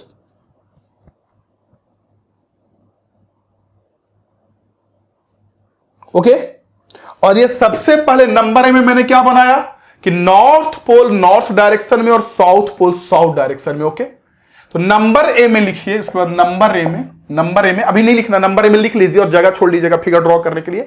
ये figure से मत देखकर बनाइए, मैंने एक rough idea बोला, आप बताया आपको कि कैसे कैसे फील्ड जा रहा है, जो ये मैंने आपको एक रफ आइडिया बताया आपको। मैं अभी हटूंगा ना बोर्ड पर से तो लिखा हुआ मिल जाएगा, वो देखकर बनाइएगा। तो नंबर ए में लिख लीजिए, अभी लिख लीजिए कम से कम नंबर ए में when north pole of bar magnet placed towards north direction of earth, when north pole of bar magnet placed towards north direction of earth, number A में। नंबर बी में क्या करेंगे, नंबर बी में ये करेंगे कि north pole को रखेंगे साउथ डायरेक्शन में और साउथ पोल को रखेंगे नॉर्थ डायरेक्शन में, तब कैसा शेप मिलेगा। लाइन बनाना नहीं है, नंबर ए लिख के जगह छोड़ना इसके लिए। नंबर बी में देखिए फिर से वही चीजें हो जाएंगी, इधर नॉर्थ डायरेक्शन हो जाएगा, जिधर नॉर्थ डायरेक्शन उधर साउथ पोल हो जाएगा, साउथ पोल। ओके, नीचे साउथ डायरेक्शन हो जाएगा, साउथ डायरेक्शन। और आपको पता है कि पृथ्वी का जिधर साउथ डायरेक्शन होता है उधर पृथ्वी के चुंबक का नॉर्थ पोल होता है, आपको ये पता ही है। और इसे मैंने बार मिनट रखा, तो अब अगर शेप निकालेंगे इसके कारण, तो इधर रखेंगे हम लोग साउथ, इधर रखेंगे नॉर्थ। ओके, तो देखिए नॉर्थ से नॉर्थ में तो जाएगा नहीं अब, लेकिन ये दोनों में तो होगा ना काम, नॉर्थ साउथ में जाएगा ना, नॉर्थ साउथ में। तो यहां पे कुछ ऐसा शेप मिलेगा, देखिए इस नॉर्थ से निकलेगा, इस साउथ में ऐसे जाएगा, ये देखिए ऐसे।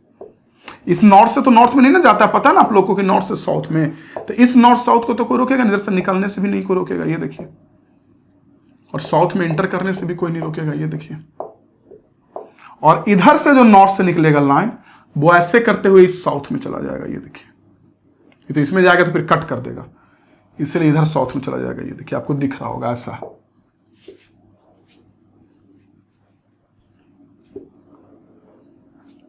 आइडिया लग रहा है मेरी चीजें कि नहीं? ऐसे करके देखिए, ऐसा शेप मिलेगा, इधर से नॉर्थ से निकलेगा, इधर से साउथ, ऐसा शेप मिलता है। ओके, तो ये तो शेप तो अलग चाहिए, तो मैं जान ही रहे हम लोग। इसमें कि चीज हमको जानना है, कौन सा चीज जानना है, सुनिए कौन सा चीज जानना है कि नल पॉइंट या न्यूट्रल पॉइंट इन दोनों केसेस में कहां मिल रहा है। तो देखिए इसमें मैंने क्या किया, नॉर्थ पोल को नॉर्थ डायरेक्शन में, साउथ पोल को साउथ डायरेक्शन में रखा है, तो आपको यहां और यहां नल पॉइंट या न्यूट्रल पॉइंट मिलेगा। देखिए यहां क्यों, क्योंकि यहां पे इस चुंबक का मैग्नेटिक फील्ड इधर आ रहा था, ऐसे ऐसे इधर, और पृथ्वी का मैग्नेटिक फील्ड ऐसे घूम के इधर ऐसे जाता, तो दोनों बैलेंस कर लेता और यहां नल पॉइंट मिलता है दो जगह पर। यानी ये एक्सियल लाइन है कि इक्वेटोरियल लाइन, मुझे पता है कि ऑलमोस्ट बच्चे से एक्सियल लाइन बोलेगा, इक्वेटोरियल लाइन है भैया। चुंबक ऐसे रहता था तो ऐसे होता था एक्सियल लाइन चुंबक के लॉन्ग, और चुंबक के परपेंडिकुलर को इक्वेटोरियल बोलते हैं। चुंबक ऐसे ना है, तो ये होगा एक्सियल और ये होगा इक्वेटोरियल, ये होगा एक्सियल और ये होगा इक्वेटोरियल। ओके, यानी कि जब नॉर्थ पोल नॉर्थ डायरेक्शन में रखे और साउथ पोल साउथ डायरेक्शन में, तब जो हमारा नल पॉइंट, जो दो नल पॉइंट मिलता है, दो मिलता है नल पॉइंट, तो ये दोनों जो नल पॉइंट मिल रहा है इक्वेटोरियल पोजीशन पे मिल रहा है, इक्वेटोरियल पोजीशन पे। ओके, और यहां पे जो नल पॉइंट मिल रहा है यहां पे, वो यहां पे मिलेगा, यानी एक्सियल। चुंबक ऐसे रखा, देखिए चुंबक ऐसे रखा हुआ है और नल पॉइंट बीसी लाइन पे मिला, तो इसको एक्सियल पोजीशन बोलते हैं। तो यहां देखिए मैग्नेटिक फील्ड इधर की ओर जा रहा है और ये चुंबक का लाइन ऐसे घूम के इधर ऐसे आएगा। चुंबक का लाइन ऐसे नॉर्थ से जाके ऐसे आएगा ना ऐसे, और ये जो हमारा जो पृथ्वी है उसका मैग्नेटिक फील्ड ऐसे घूम के ऐसे जाएगा, इधर जाएगा इधर, तो दोनों बैलेंस कर लेता और यहां मिलता है नल पॉइंट। ये तो आप सोचिएगा तो समझ में आ जाएगा। यानी कि जब नॉर्थ पोल को साउथ डायरेक्शन में और साउथ पोल को नॉर्थ डायरेक्शन में रखते हैं, तब हमारा एक्सियल लाइन पे मिलता है दो नल पॉइंट, और जब यहां पे नॉर्थ को नॉर्थ डायरेक्शन, साउथ को साउथ रखते हैं, तब इक्वेटोरियल पॉइंट पे मिलता है, या इक्वेटोरियल लाइन पे मिलता है दो नल पॉइंट। तो ये बात याद रखिएगा माइंड में, नल पॉइंट जहां नेट मैग्नेटिक फील्ड जीरो हो। और थोड़ा सा सोचिएगा तो आपको समझ में आ जाएगा कि सच में यहां पे नेट मैग्नेटिक फील्ड जीरो है, क्योंकि पृथ्वी का इधर ऐसे नॉर्थ से निकलेगा ना, नॉर्थ से ऐसे जाएगा, और चुंबक की इस नॉर्थ से निकल के इधर आएगा, तो दोनों बैलेंस कर लेता है। ओके, ए नंबर में लिखे ना, तो ए नंबर में ये फिगर ड्रॉ करना है, ठीक है, और उसके नीचे क्या करना है, दो लाइन छोड़ना है। ठीक है, फिगर ड्रॉ करना है, दो लाइन छोड़ना है। तो ए नंबर का पहले भी मैं साइड हटूंगा। ओके, और साइड हटने के बाद आपको ए नंबर का पूरा फिगर दिखेगा। साइड हटने के बाद ए नंबर का पूरा फिगर दिखेगा। नोट कीजिए उसको, पहले नोट कीजिए। ओके, नोट कर लिए ए नंबर का फिगर। तो ए नंबर का अगर फिगर नोट किया तो उसके नीचे लिखिए इसके नीचे, in this situation in this situation या इन दिस कंडीशन, जो भी लिख सकते हैं, in this situation null point for bar magnet, in this situation null point for bar magnet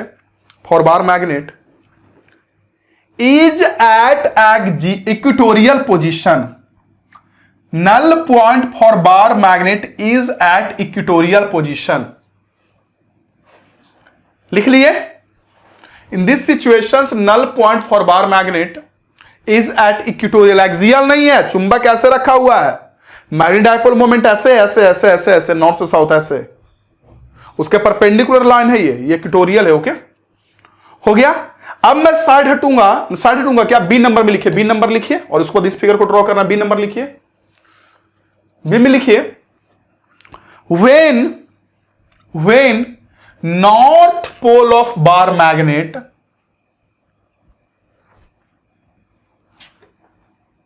when north pole of bar magnet placed in south direction of earth,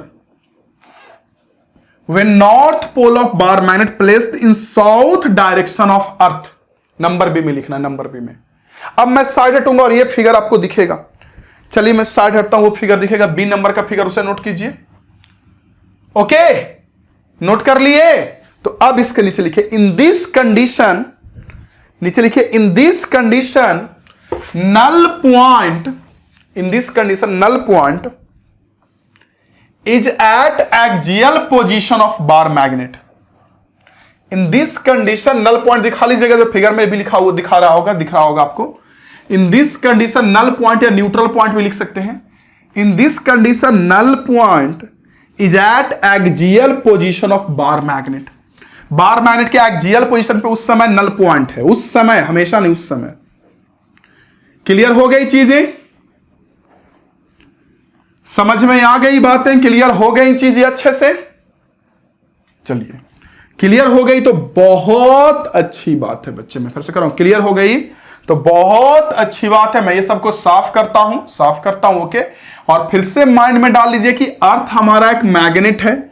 कैसे prove होता है कि कोई कहीं भी चुंबक को टांगते हैं तो उत्तर दक्षिण डायरेक्शन में रुकता है, और कैसे प्रूव होता है, तो और इस तरीके से हमारा अर्थ का मैग्नेटिज्म वाला प्रॉपर्टी प्रूव होता है कि हमारा जो लोहा का टुकड़ा होता है उसको अगर पृथ्वी के अंदर गड्ढा खंद के डाल दें तो कुछ समय के बाद वो भी चुंबक के जैसा काम करता है। और भी अर्थ का मैग्नेटिज्म नल पॉइंट जो अभी मिला, अभी नल पॉइंट मिला, उसी कारण प्रूव होता है, क्योंकि देखिए जो चुंबक रखे तो उसके कारण 2 नल पॉइंट मिला, यानी उस जगह पे मैग्नेटिक फील्ड 0 है, तो कोई ना कोई तो बैलेंस कर रहा है ना चुंबक के मैग्नेटिक फील्ड को, बाहर मैग्नेट के मैग्नेटिक फील्ड को कोई बैलेंस कर रहा है, तभी ना नल पॉइंट मिला। और पृथ्वी हर जगह पे बैलेंस होता है, यानी पृथ्वी का ही मैग्नेटिक फील्ड बैलेंस कर रहा है। क्लियर हो रही है? तो ये सब एविडेंस था। वजह क्यों चुंबक है, तो वो तो मैंने बताया ही आप लोगों को कि चुंबक होने का वजह है, एग्जैक्ट वजह नहीं, लेकिन कुछ लोग बोलता है कि जो अंदर में मेटल्स आयंस है वो घूम रहा है, कुछ लोग बोलता है इलेक्ट्रॉन्स प्रोटॉन्स जो है अर्थ पे वो घूम रहा है, या जो वायुमंडल है अर्थ एटमॉस्फेयर है उसके वजह से, लोग अलग अलग तरीके से देते हैं, बताते हैं। तो उस तरीके से हमारा अर्थ जो है वो एक चुंबक है, मैग्नेट है। ओके, फिर मैंने बोला कि ऐसा मत समझिए कि जो हमारा अर्थ का नॉर्थ डायरेक्शन उधर नॉर्थ पोल होता, नहीं, नॉर्थ डायरेक्शन में अर्थ का साउथ पोल होता है, साउथ डायरेक्शन में अर्थ का नॉर्थ पोल होता है मैग्नेट का। ओके, इसलिए हमारा magnet north pole north direction में रुकता है, नॉर्थ डायरेक्शन मतलब साउथ पोल में रुकता है, और जो साउथ पोल होता है वो साउथ पोल साउथ डायरेक्शन में रुकता है, यानी नॉर्थ पोल की ओर रुकता है।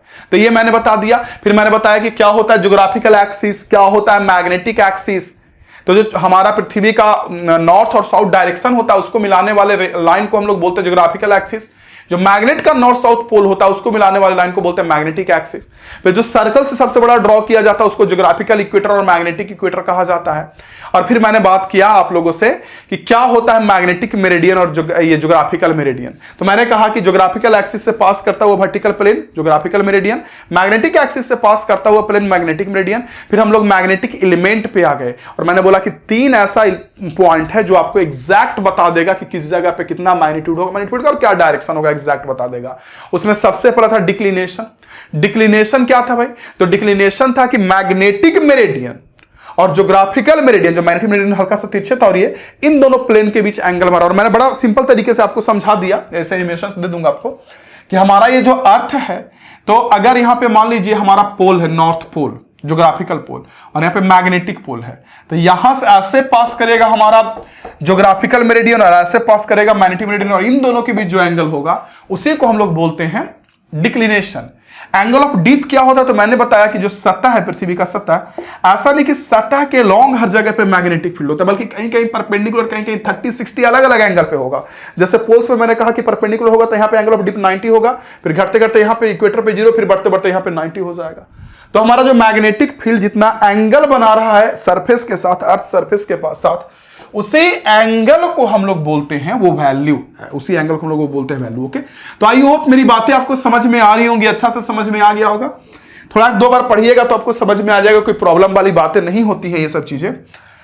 तो ठीक है स्टूडेंट्स, मिलते हैं आपसे अगले क्लास में। पढ़ते रहिए, सीखते रहिए, समझते रहिए। जय हिंद, वंदे मातरम।